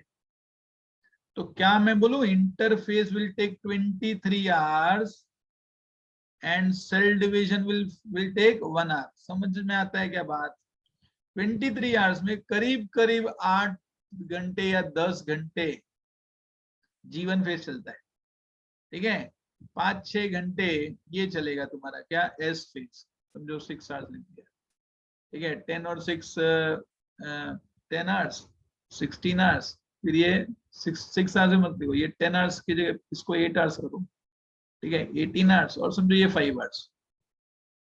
18 + 5 23। समझ गया टाइम इंटरवल बच्चों? 10 घंटे, 8 घंटे, 18 घंटे और 5 घंटे, 23 घंटे हो गए कि नहीं? ये नॉर्मल, क्या मैं बोलूं, नॉर्मल स्किन सेल में स्किन सेल डिवाइड करने को 1 घंटा लेगा, और वो जो 2 स्किन सेल के बच्चे बने वो अपने पेरेंट जितने बड़े हो जाए इसके लिए 23 घंटे लेंगे। ये तो नॉर्मल की व्याख्या हो गई। कैंसरस स्किन सेल में क्या होता है तुमको पता है क्या? बर्थ के बाद there will be a phase, they might go into G0 phase. पढ़ा था क्या? G1 फेज की जगह पे G0 फेज भी आता है। G0 फेज मतलब ग्रोथ जीरो। अरे जब ग्रोथ जीरो है मतलब 23 आवर्स वाला टाइम कुछ काम कर, 23 आवर्स वाला टाइम बच गया उसका। मतलब फॉर अ कैंसरस सेल आपको यही मिलेगा। ये लो भाई, कौन सा फेज मिलेगा बताएं? सिर्फ सेल डिवीजन फेज लगेगा। समझ गया क्या? 1 घंटे वाला काम करेगा, 1 घंटे में एक कैंसरस सेल 2 कैंसरस सेल बन जाएंगे। क्या मैं बोलूं बच्चों? 1 का 2, 2 का 4, 4 का 8, 8 का 16, 16 का 32, 32 का 64, 64 का 128, ऐसा सब चलते रहेगा। This is at the end of 1 hour, 2 hour, 3 hour, 4 hour, 5 hour, 6 hour, 7 hour। अरे 7 घंटे में 128 सेल बन गए। तो एक दिन में 2⁻24 सेल्स बन जाएगा, जो कि 1000 के ऊपर है। बहुत बड़ा वैल्यू, बहुत बड़ा वैल्यू, क्योंकि इन लोग को ग्रोथ नहीं करने का है, मल्टीप्लाई करते जाने का है। समझा? वो अपने G0 फेज में खुश है, उनको G1S और G2 में नहीं जाने का। तुमको नहीं लगता इनकी सेल डिवीजन यार पहले से कितनी फास्ट हो गई? एक वाला 24 घंटे लेता था 1 का 2 करने में, ये साहब 1 घंटे में काम करके खत्म। तो बहुत सारे बन गए कि नहीं? This is the reason of getting bulk of cells within a short time, because these are the cells which will not have more interface, they will only have cell division phase. I hope जिसने doubt पूछा था उसको समझ गया क्यों इतना fast होता है। हाँ, reply in the chat box if you have understood, so that I continue with my topic. समझ गया सबको? चलो, हाँ, फिर क्या लिखा है? The cell slowed from the tumor reaches the other sites via blood where they will form a new tumor. Cell slot off मतलब cells जो स्लॉटर करके वहां से निकलेंगे वो कोई नए जगह पहुंचेंगे, वहां पर इन्वेट करेगा। तुम सोचो ना, वो जो डेंजरस मेहमान लोग थे वो मेरे घर पे आए। जब मेरे घर से मेरी ताकत पूरी उन लोग ने चेक कर ली कि मैं यार 5, 6, 10 दिन उनको खाना खिला सकता है, बाद में वो लोग मेरे बॉडी से या फैमिली मेंबर्स की बॉडी से पूरा एनर्जी ले लिया, अब वो दूसरे घर को इन्वेट करेगा, क्योंकि उनको रोकने वाला तो कोई है नहीं। Are they capsulated tumour? No, they will spread, तो मेरे बाजू वाले घर पे जाएगा। तुम समझे मैं क्या बोल रहा हूँ? This is what is movement from one place to other, उसको बोलते हैं मेटास्टेसिस। ठीक है? cells lord off from the tumors reach to other sites via the blood, there they will form new tumor, this is called as metastasis। सही है? ठीक है, बराबर। आगे बढ़ते हैं। नाउ सी, अब ये सब मैंने एनसीईआरटी के हिसाब से लिखा बच्चों, एनसीईआरटी ने इतना बताया। अच्छा, मेरे हिसाब से बिनाइन ट्यूमर और मैलिग्नेंट ट्यूमर के बहुत सारे डिफरेंस हम कर सकते हैं। ये शॉर्ट में आपको बुक में एक्स्ट्रा नोट की तरह लिखना रहेगा। ठीक है? If you see what am I doing, and मैंने आपको बिनाइन ट्यूमर का इमेज दिखाया और आपको मैलिग्नेंट ट्यूमर का इमेज दिखाया, मिला क्या? दिख रहा है? इधर सब ट्यूमर का खासियत ये है कि ये लोग कोई ना कोई कैप्सूल से घिरे हुए हैं। आप देख रहे हैं इधर कैप्सूल से घिरा हुआ है, इधर घिरा हुआ है, इधर घिरा हुआ है, इधर घिरा हुआ है, इधर घिरा हुआ, जहां पर भी देखो, हाँ, सब जो है कैप्सुलेटेड ट्यूमर्स है। बराबर। यहाँ पर ऐसी कोई बाउंड्री नहीं है। देखो, ये राक्षस की तरह फैल सकता है कहीं पर भी, समझ रहे हैं? देखो नीचे नीचे फैल रहा है, भाग रहा है, इसकी कोई बाउंड्री नहीं है इसीलिए। ठीक है? अच्छा, डिफरेंस की बात करते हैं फटाफट। देखो, बिनाइन ट्यूमर में कैप्सूल होता है, मैलिग्नेंट ट्यूमर में कैप्सूल नहीं होता है। ठीक है? बिनाइन ट्यूमर में कोई फर्दर मूवमेंट नहीं होती, that means there will be no metastasis, here there will be metastasis. Correct? यहाँ पे दे आर राउंड और ओवल शेप जनरली, क्योंकि कैप्सूल अंदर भर जाएगा ना एक समय के बाद सेल से, तो वो शेप उसका सर्कुलर ओवल हो जाता है। इसका कोई शेप नहीं खास रहता है, क्योंकि कैप्सूल ही नहीं है, तो चाहिए वहां पे फैले। और सुनो, cells in this case are adhesive. Adhesive मतलब स्टिकी नेचर के होते हैं, एक दूसरे से चिपक के रहते हैं। इधर के सेल्स नॉन एडेसिव होता है, वो भागना चाहते हैं, भाई इधर से काम खत्म, दूसरे में जाके उनसे energy low. These are non-invasive. Non-invasive मतलब they will not invade the other tissues, but these ones will invade. वो दूसरे के घर में भी अटैक करेगा. ये वेल डिफरेंशिएटेड होते, ये लोग अनडिफरेंशिएटेड होते, मतलब इसकी कोई बाउंड्री खास होती नहीं. ये धीरे धीरे ग्रो करता है और ये रैपिडली ग्रो करता है. ये पेनलेस होता है और ये पेनफुल होता है. ठीक है. This can be cured surgically. Your surgery is difficult. क्यों? क्योंकि फैला हुआ है ना, कहाँ तक जाएगा आपने कुछ पता नहीं है. ठीक है. यहाँ पर मोर्टेलिटी रेट इज लो, यहाँ पे मोर्टेलिटी रेट इज हाई. समझ गए? Benign versus malignant. फोटो ले लो फट करके. ठीक है. अच्छा, बोलेंगे सर मोर्टेलिटी लो लिखा है, 0 नहीं लिखा है, तो क्या बिनाइन ट्यूमर में भी डेथ होती है क्या? Yes. Only one benign tumour can cause death, that is brain tumour. समझा? लिख लो कहीं पे. ब्रेन ट्यूमर जो होता है वो एक बिनाइन ट्यूमर है जिसमें डेथ भी हो सकती है, क्योंकि ब्रेन में जो ट्यूमर होता है वो न्यूरोग्लियल सेल्स के मल्टीप्लिकेशन, न्यूरोग्लियल सेल्स में ट्यूमर बन जाता है. वो जैसे थोड़ा स्प्रेड करता है, वो ब्रेन के पूरे हेल्दी टिश्यू की एनर्जी खींच लेता है थोड़ा बहुत, एंड अल्टीमेटली जो न्यूट्रिएंट देने वाले सेल्स थे ब्रेन के वो खत्म हो जाते हैं एंड पर्सन फाइनली डाइज. समझ गए? This might be the possibility. समझ गए? ठीक है. बढ़िया आंसर श्वेता मौर्य, करेक्ट बोला बेटा. चलो अब सुनो. Based on location cancer is of following types. ठीक है. ये थोड़ा सा ना आपको सुनो, थोड़ा कम पढ़ाएगा तो चलेगा. एक मिनट, मैं खाली आपको ये स्लाइड फाइनली दिखाएगा. Based on location cancer is of following type: sarcoma, carcinoma, lymphoma, adenoma. समझा? Sarcoma is a cancer of muscular tissue, connective tissue. बराबर. तुमको पता है कनेक्टिव टिश्यू में बोन भी आता है, कनेक्टिव टिश्यू में कार्टिलेज भी आता है, अगर आपने पढ़ा हो तो sarcoma is a cancer of connective tissue, muscular tissue बोलेगा तो अच्छा है. ठीक है. Carcinoma is a cancer of epithelial tissue, जिसमें लंग कैंसर, इंटेस्टाइन, स्टमक, इतना सब कहानी नहीं पड़ेगा, चलेगा. कार्सिनोमा को मुझे लगता है आप वन वर्ड में लिखो, एपिथेलियल टिश्यू कैंसर. ठीक है ना. इसका सार्कोमा का क्या लिखने का? Connective tissue cancer and muscular tissue cancer. Lymphoma is cancer of lymph nodes and spleen. One of the lymphoma is Hodgkin's lymphoma. नहीं जरूरत है आजकल. लिम्फोमा मतलब लिम्फ नोड का कैंसर. एडिनोमा मतलब cancer of glands, thyroid gland का cancer, adrenal gland का, pituitary gland का. ये सब वही बताया. 360 में 360 जिसको चाहिए उनको एक्स्ट्रा ये रीडिंग चाहिए लगेगी सारा एनसीईआरटी होने के बाद. समझ गया? ठीक है. बराबर. तो ऐसा मैंने एक आधा क्वेश्चन पूछा है. ठीक है. एक आधा क्वेश्चन पूछा है तुम्हारे टेस्ट में. सार्कोमा किसका कैंसर है, कार्सिनोमा किसका कैंसर है. समझा कि नहीं? क्लियर? सब कुछ नहीं रटना है, समझ के याद करो. सार्कोमा भाई कनेक्टिव टिश्यू और मस्कुलर टिश्यू का कैंसर है. कार्सिनोमा एपिथेलियल टिश्यू का कैंसर है. Lymphoma is lymph node and spleen का cancer. Adenoma is cancer of glands. इतना ही याद रखना है, अंदर का डिटेलिंग नहीं चाहिए कि ब्रेस्ट कैंसर, ये कैंसर, वो कैंसर, वो डिटेलिंग नहीं चाहिए. जितना मैंने बोला उतना ही चाहिए. दूसरा, melanoma is cancer of melanocytes, I mean to say skin cancer. ठीक है. लाइपोमा एडिपोस टिश्यू का कैंसर होता है. ठीक है. Leukaemia you know is blood cancer. WBC बढ़ जाते हैं बहुत ज्यादा तो वो होता है ब्लड कैंसर. समझ गया? क्लियर? बराबर. हाँ, इसमें से WBC के कैंसर को ही ल्यूकेमिया बोलते हैं. RBC और प्लेटलेट में कैंसर क्यों नहीं हो सकता? क्योंकि RBC एंड प्लेटलेट्स आर इन्यूक्लिएटेड. जब न्यूक्लियस ही नहीं है तो कौन सेल डिवीजन का मैसेज देगा, कौन डिवाइड करने के लिए करेगा? पता है ना, सेल डिवीजन में कैरियोकाइनेसिस होता था, न्यूक्लियर डिवीजन होता था, फिर साइटोकाइनेसिस होता था. जब न्यूक्लियस ही नहीं तो डिवाइड कौन करे? इसीलिए ब्लड कैंसर सिर्फ और सिर्फ WBC में होता है. अंडरस्टूड? क्लियर? बराबर है.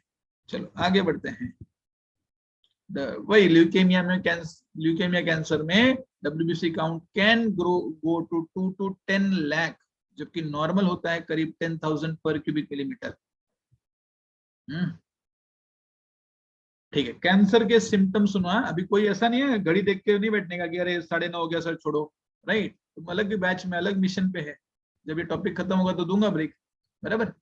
हाँ सुनो क्या बोला है, ये जो सिम्टम्स की बात हो रही है, सिम्टम्स मुझे लगता है आप एक वर्ड याद रखेंगे जिसको बोलते हैं कॉशन। Caution, CAUTION। ये जानबूझ के मैंने GTB से स्लाइड डाला है, ठीक है, क्योंकि एनसीईआरटी में कुछ खास सिम्टम्स बताए नहीं कैंसर के, समझ गए, लेकिन अपने को आना चाहिए, ठीक है। दैट इज कॉशन, एक वर्ड याद रखो, उसमें से सी एक वर्ड है, सी देखो कैसे लिखा मैंने, हाँ, CAUTION।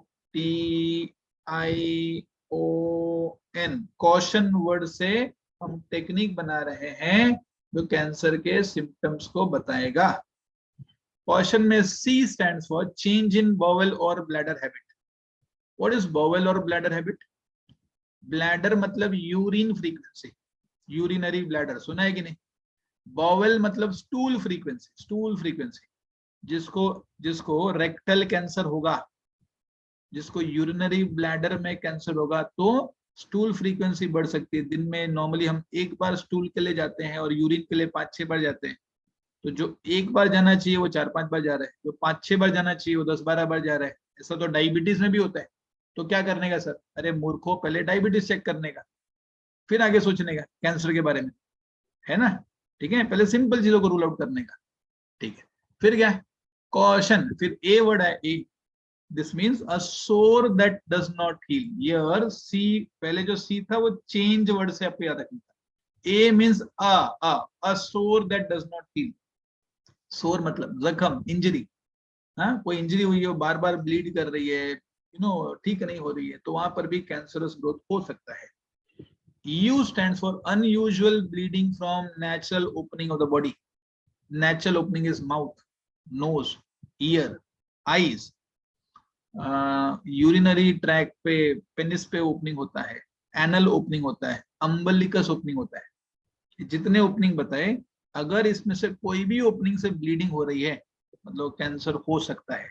कान से ब्लीडिंग हो सकती है, आंख से ब्लीडिंग हो सकती है, मुंह से ब्लीडिंग हो सकता है, नाक से ब्लीडिंग हो सकता है, यूरिन के रास्ते ब्लड जा सकता है, स्टूल्स के रास्ते ब्लड जा सकता है, समझा क्या? फिर T stand for thickening, thickening या ट्यूमर, है ना, कहीं पर गांठ वाट बन गई हो बॉडी में। I stand for persistent indigestion का आई, मतलब खाना जल्दी डाइजेस्ट नहीं होता, वो स्मॉल इंटेस्टाइन का कैंसर हो सकता है। O stands for obvious change in the size of wart or mole। पता है वार्ट और मोल आर बर्थ मार्क्स, वो हमको मस्से होते हैं, तिल होता है, तिल मस्से। ये पूरी लाइफ समझो, जो छोटा सा ब्लैक कलर का डॉट रहेगा वैसा ही रहे, लेकिन अचानक आप नोटिस कर रहे हो बड़ा हो रहा है और टच करने पे दर्द हो रहा है, इट इज ट्रबलिंग, तो वो भी एक अंडरलाइन कैंसर का कारण हो सकता है। nagging cough, N stands for nagging cough or chronic hoarseness, that means long term unclarity of voice। लंबे समय से किसी का गला खराब है, वो सही से क्लियरली बोल नहीं पाता है ना? This generally happens to call centre executives, teachers. बेचारे टीचर लैरिंग कैंसर से मर जाते हैं चिल्ला चिल्ला के, हाँ, बच्चे सुनते नहीं फिर लेक्चर में। बराबर, ठीक है। चलो ये हो गया, क्वेश्चन वर्ड याद रखेंगे तो फिर, सॉरी लो फोटो ले लो, क्वेश्चन वर्ड याद रखेंगे तो थोड़ा सा कैंसर का सिम्टम्स समझेगा, ठीक है। दूसरा, कैंसर के कॉजेटिव एजेंट्स, ये देखो क्या लिखा है, फिजिकल एजेंट। फिजिकल एजेंट जो है ना, chemical agent and biological agent, ऐसे 3 ग्रुप बनाए हैं एनसीईआरटी में। फिजिकल एजेंट में ionising radiations like X rays, gamma rays, non ionising radiations like UV rays, ये सब कार्सिनोजेनिक होता है। Cancer causing agent is carcinogenic, बराबर है, ठीक है। The cancer specialist doctor is called as oncologist, and the branch of medicine which talks about study of cancer cell is oncology। लिख लेंगे, कैंसर की चर्चा है एनसीईआरटी में, तो तुमको ऑन्कोलॉजी, ONCOLOGY, ऑन्कोलॉजी, ये हो गया स्टडी ऑफ कैंसर। अच्छा एक बात बता दूं, cancer is also called as crab disease. तुमने देखा है क्या? ओके, सिगरेट के पैकेट पर या तंबाकू के पैकेट पर ऐसा लिखा रहता है मराठी में बड़े में, तंबाकू सेवन मुळे कर्क रोग होऊ शकता. कर्क रोग बोलते हैं. हाँ, क्रैब को मराठी में कर्क बोलते हैं. कैसे लिखते हैं भूल गया. ठीक है, कर्क रोग. हाँ, तो कर्क रोग right is another name of cancer. Cancer को एक क्रैब डिजीज भी बोलते हैं. क्यों क्रैब डिजीज बोलते हैं? जिस तरीके से क्रैब केकड़ा अपने शिकार को पकड़ता है और उसको तब तक डंक मारता है और तभी छोड़ता है जब वो शिकार मर जाता है, वैसा ही कैंसर नाम का केकड़ा ह्यूमन बीइंग नाम के शिकार को जकड़ता है और तब तक परेशान करता है, एक दिन तब छोड़ेगा जब पर्सन मर जाता है. समझे? That is what cancer is called as crab disease. लिखेंगे. ठीक है. And study of cancer we told that it is oncology and all that thing.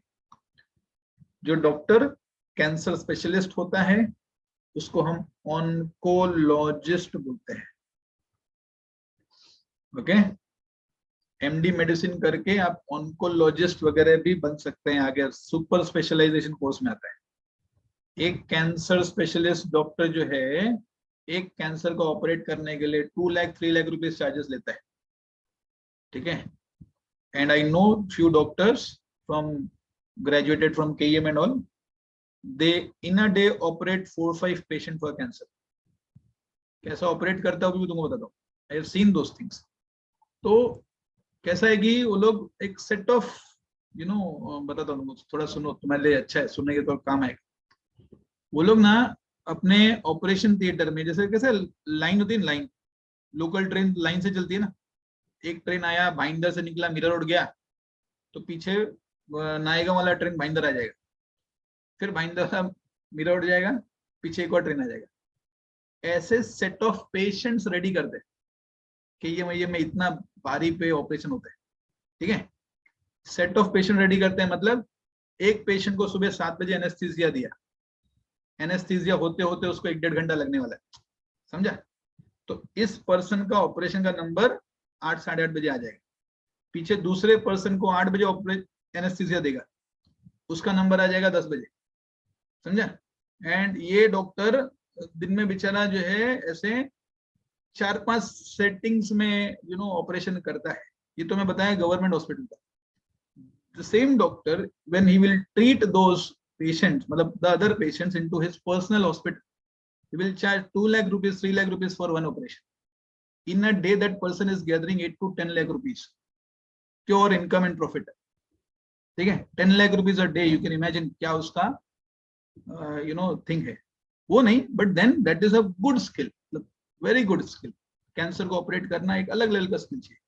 आप एमडी एमएस करते हैं ना, उसमें भी सुपर स्पेशलाइजेशन करेंगे तो आपको कैंसर को ऑपरेट करने का राइट मिलता है. ठीक है. चलो आगे बढ़ते हैं. So very rewarding field. पूरे मुझे लगता है पूरे बॉम्बे में there will be very few oncologist. In counting it will be 15-20. हाँ, 15 बहुत ज्यादा बोल दिया मैंने. वैसे पूरे स्टेट में ऑन्कोलॉजिस्ट कम होते हैं. वैसा कुछ करें लाइफ में तो फिर अलग रहेगा. आप कितने लोग का जान बचा सकते हैं. Financial status is a different thing. ठीक है. अच्छा, ionizing radiations like X-rays, gamma rays and non-ionizing radiations like UV rays, ये तुम्हारा क्या है? फिजिकल एजेंट्स है. मतलब पता है, हमने सुना ना बार बार एक्सरे नहीं करने का, है ना, बार बार यूवी रेस से एक्सपोज करते हैं, वो भी सही नहीं है. ये भी कार्सिनोजेनिक हो सकता है, कैंसर कॉजिंग हो सकता है. दूसरा क्या लिखा है? केमिकल एजेंट्स में tobacco smoking will be major cause of lung cancer. समझा? Vinyl chloride, caffeine, nicotine, mustard gas are another chemical that causes cancer. याद करना पड़ेगा, एज इट इज एनसीईआरटी का लाइन मगअप करना पड़ेगा. ठीक है. बायोलॉजिकल एजेंट में okay, oncogenic virus. What is oncogenic virus? कुछ वायरस ऐसे होते हैं जो कैंसरस सेल या कैंसरस मल्टीप्लिकेशन को प्रोलिफरेट कर सकते हैं. ठीक है. मेरे को एक याद आ रहा है, हेपेटाइटिस बी वायरस, एक एपिस्टेन बार वायरस होता है. ये सब बर्किड्स लिम्फोमा लाता है, मतलब जॉ का कैंसर लाता है. एक वायरस है जो जॉ का कैंसर वगैरह लाता है. जाने दो, नहीं चाहिए, बस जितना लिखा उतना याद करो।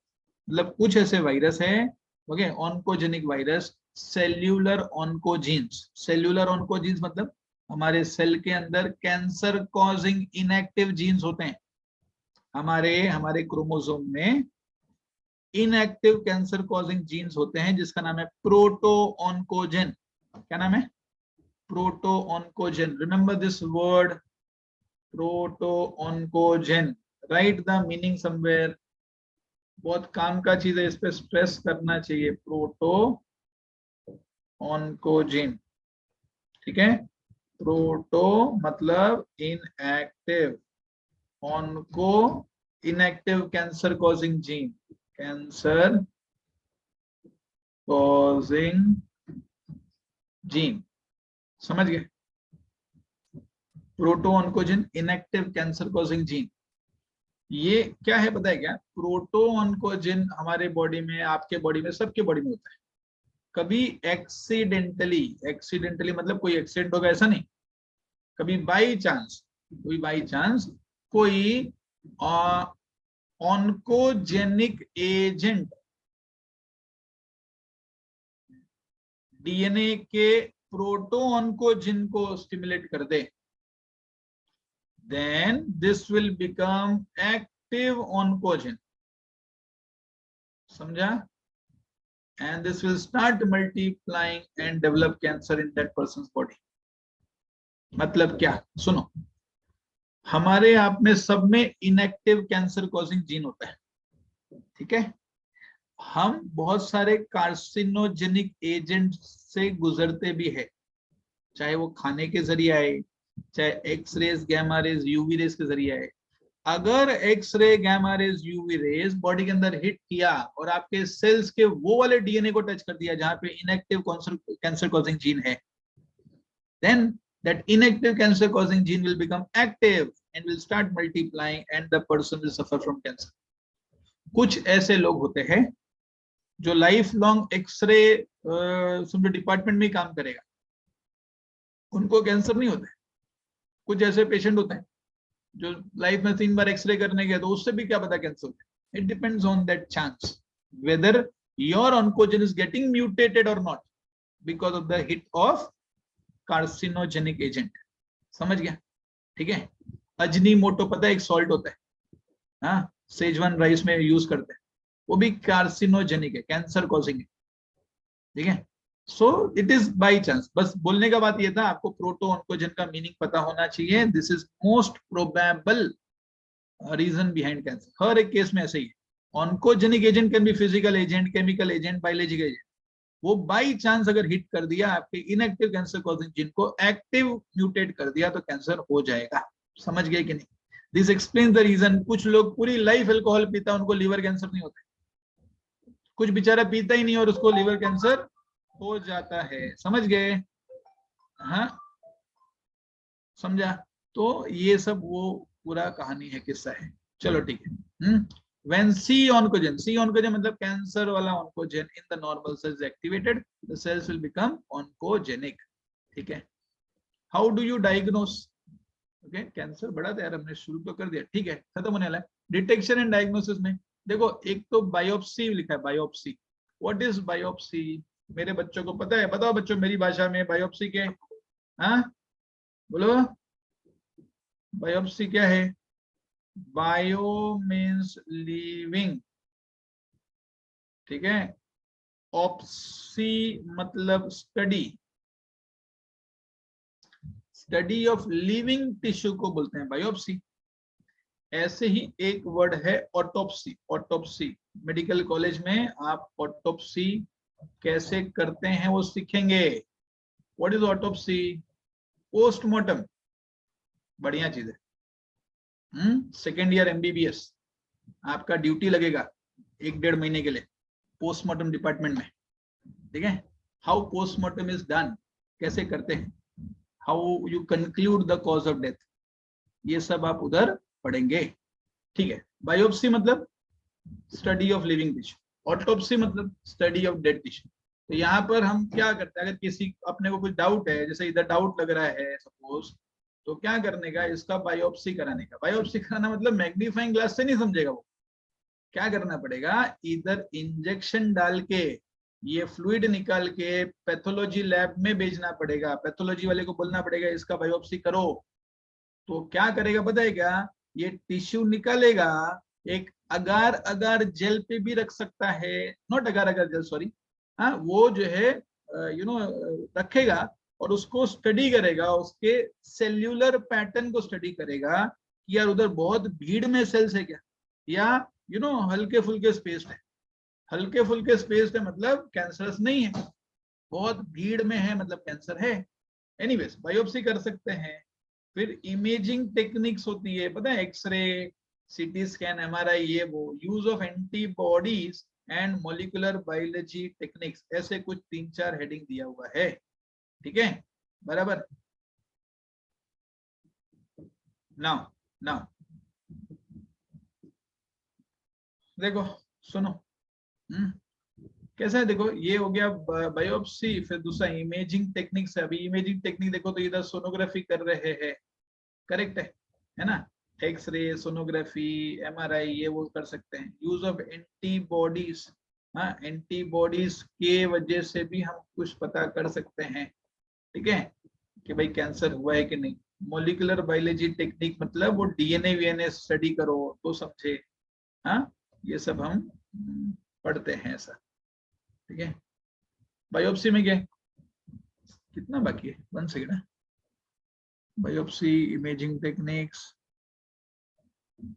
हाँ ठीक है चलो ना, 2-3 स्लाइड बाकी बच्चों, 2-3 स्लाइड, हाँ 10 बजे खत्म करेंगे, फिर 10:30 चालू करेंगे, क्या दिक्कत है, अपना ही है। सुनो बच्चों, बायोप्सी क्या लिखे, a thin piece of the suspected tissue is stained and examined under microscope. Stain समझा, स्टेन में डालेंगे, माइक्रोस्कोप में देखेंगे।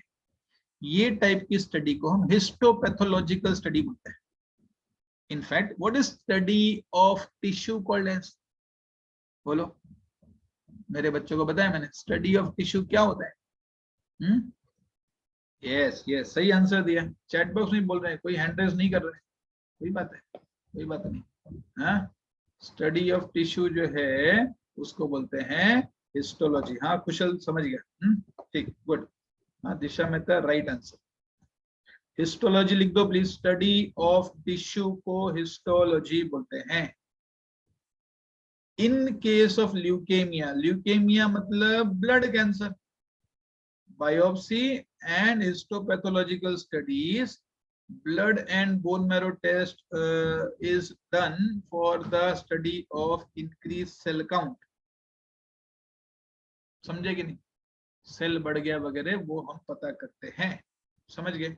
आप इधर देखो, ये इमेज से भी आपको समझ में आना चाहिए। समझो एक फीमेल है जिसको डाउट है अपने को ब्रेस्ट कैंसर का, तो दिख रहा है ये बायोप्सी वाली नीडल है, ये नीडल इंजेक्ट करके इसके अंदर से वो टिश्यू थोड़ा निकालने का, और लिविंग टिश्यू को आप स्टडी कर रहे हैं तो फिर वो जो है क्या बोलते हैं, बायोप्सी कहलाता है।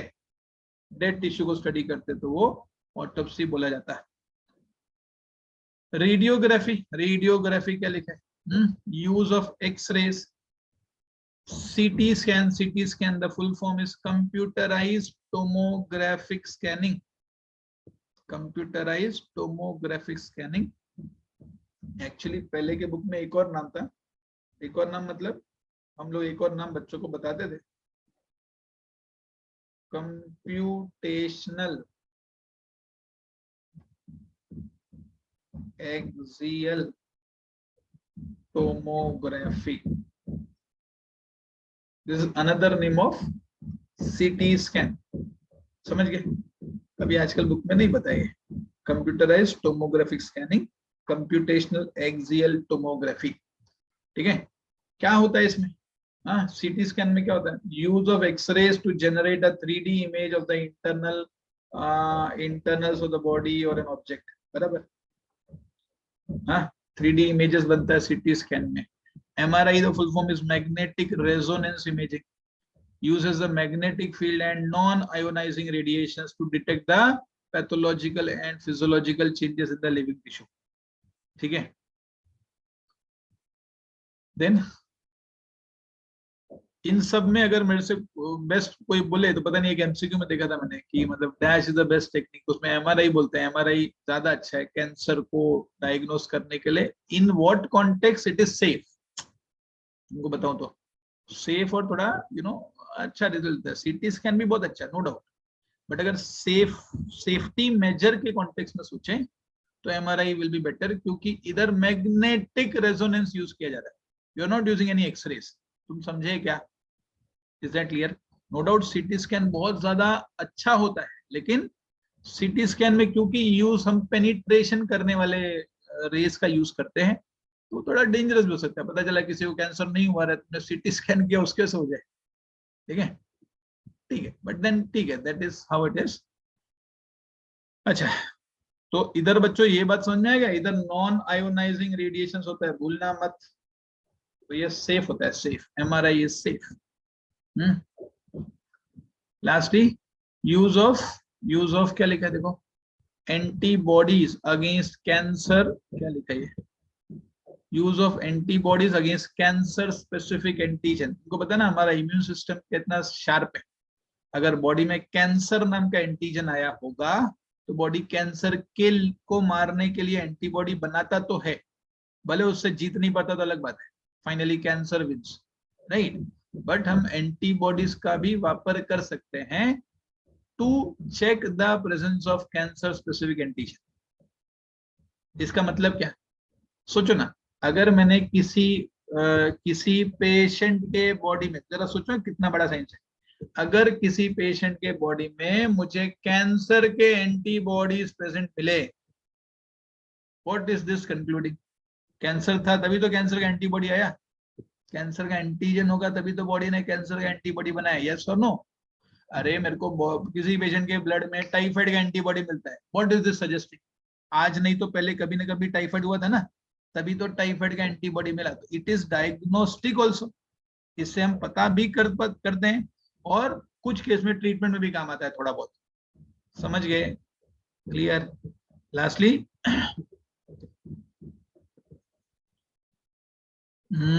Molecular diagnosis, molecular biology technique, क्या लिखा है? To detect cancer related genes, to detect cancer related genes मतलब वही प्रोटो ऑन्कोजन वगैरह को पहचानने का कि यार है कि नहीं है, एक्टिवेट हुआ कि नहीं, एक्टिव ऑन्कोजन बन गया कि नहीं।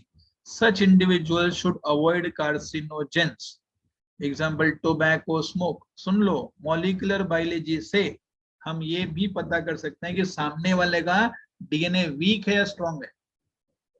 अगर लगा कि नहीं यार इसका डीएनए वीक है, जल्दी क्या बोलते हैं एक्टिवेट हो जाएगा कार्सिनोजेनिक एजेंट मिलने से, उसको तो बताना पड़ेगा भाई देख, you should avoid smoking and all these things because you have a sensitive DNA, weak DNA which can get activated easily।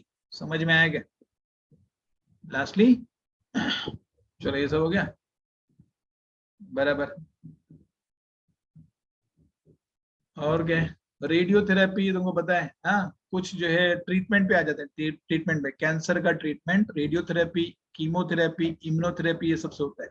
Tumour cells are irradiated लीदली, लीदली मतलब ट्यूमर सेल्स को खत्म किया जाएगा without damaging the surrounding normal tissue, ये होता है radiotherapy से। हम लोग पावरफुल रेज भेजते हैं बॉडी के अंदर ताकि जहां पर ये हो, कौन सा कैंसर के सेल्स हो वो मर जाए। इसमें एक ड्रॉबैक क्या होता है, साइड के हेल्दी टिश्यू मर सकते हैं, इसीलिए रेडियोथेरेपी ज्यादा अच्छा है बिनाइन ट्यूमर वाले केस में। बिनाइन ट्यूमर, ब्रेन ट्यूमर पता है, ब्रेन ट्यूमर, ब्रेन ट्यूमर में रेडियोथेरेपी यूज करते हैं। कीमोथेरेपी इज यूजिंग केमिकल्स, पढ़ा था क्या, विनक्रिस्टिन एंड विनब्लास्टिन, आपने नाम सुना है क्या? Biomolecule chapter, vincristine and vinblastine, these are two anti-tumorous agent produced from सदाबहार सदाफुली प्लांट, पेरिविंकल फ्लावर। तो मैं ये बता रहा हूँ कुछ ऐसे प्लांट से भी एंटी ट्यूमरस एजेंट मिलते हैं, वो भी हम यूज कर सकते हैं। Use of chemotherapeutic drugs, medicine, many drugs have difficult side effects, that is here loss, anaemia. पता है ना कैंसर के ट्रीटमेंट में जब होता है तो पेशेंट का हेयर लॉस बहुत ज्यादा होता है। ठीक है, लास्ट में immunotherapy, the patients are given biological response modifier, example alpha interferon. बच्चों बहुत काम का नाम है, पूछूंगा ये क्वेश्चन, अल्फा इंटरफेरॉन ये यूज किया जाता है, you know, interferons the first line of defence against viral infection. इनको यूज करने का तो कहीं ना कहीं इम्यून सिस्टम थोड़ा बेटर होगा और वो ट्यूमर को ब्रेक करने में मदद करेगा। सर्जरी ऑल्सो, क्या लिखा है, most cancer are treated by combination of surgeries, radiotherapy and chemotherapy. समझ गए? कैंसर में हम कॉम्बिनेशन थेरेपी भी यूज करते हैं, जो भी जैसा जरूरत है। कीमोथेरेपी पहले तुमको दे दिया, फिर रेडियोथेरेपी किया, इम्यूनोथेरेपी किया, सब कॉम्बिनेशन करते हैं ताकि पेशेंट को बहुत ज्यादा नुकसान ना हो, बहुत ज्यादा दिक्कत ना हो ट्रीटमेंट से, और वो ठीक हो जाए ऐसा। ठीक है, understood. This is where we concluded I guess. Yes, हाँ, 10 o'clock हो रहा है बच्चों। देखो कुछ ऐसे बच्चे हैं रिपीट कर रहे हैं, राइट, बोलना नहीं चाहिए, खराब लगेगा। हाँ, एक बच्चा कोई तो ऐसा है जो लेक्चर से डिसकंटिन्यू हो गया कि भाई 9:30 बज गया होगा, उनका 12 बज गया ना, मतलब हो गया टाइम, उससे ज्यादा वो सह नहीं सकते। फिर क्यों करते repeat? You need to think on your own mirror. थोड़ा मिरर में अपने आप को देखो, क्या मैं सही कैंडिडेट हूँ रिपीट करने के लिए? वो जो चला गया उसको बताना, ऐसा सर बोल रहे थे, जो भी था मुझे पता नहीं। हाँ, तो रिपीट करने का अलग पर्पस होना चाहिए, अलग मोटो होना चाहिए। तुम्हारे लिए तो पढ़ाना है, तुम्हारे लिए एक्सटेंड किया चीजें कि एक खत्म हो जाए इन एंड आउट। अभी तो कम लेक्चर है, वो बाद में फिर 3-3 लेक्चर हो जाएगा, फिर क्या करेंगे? सोच समझ के स्टेप लेने का। चलो ठीक है, मिलते हैं। हाँ, बाय बाय। 10:30 विल स्टार्ट है, 10:30 शार्प। ठीक है, बाय बाय।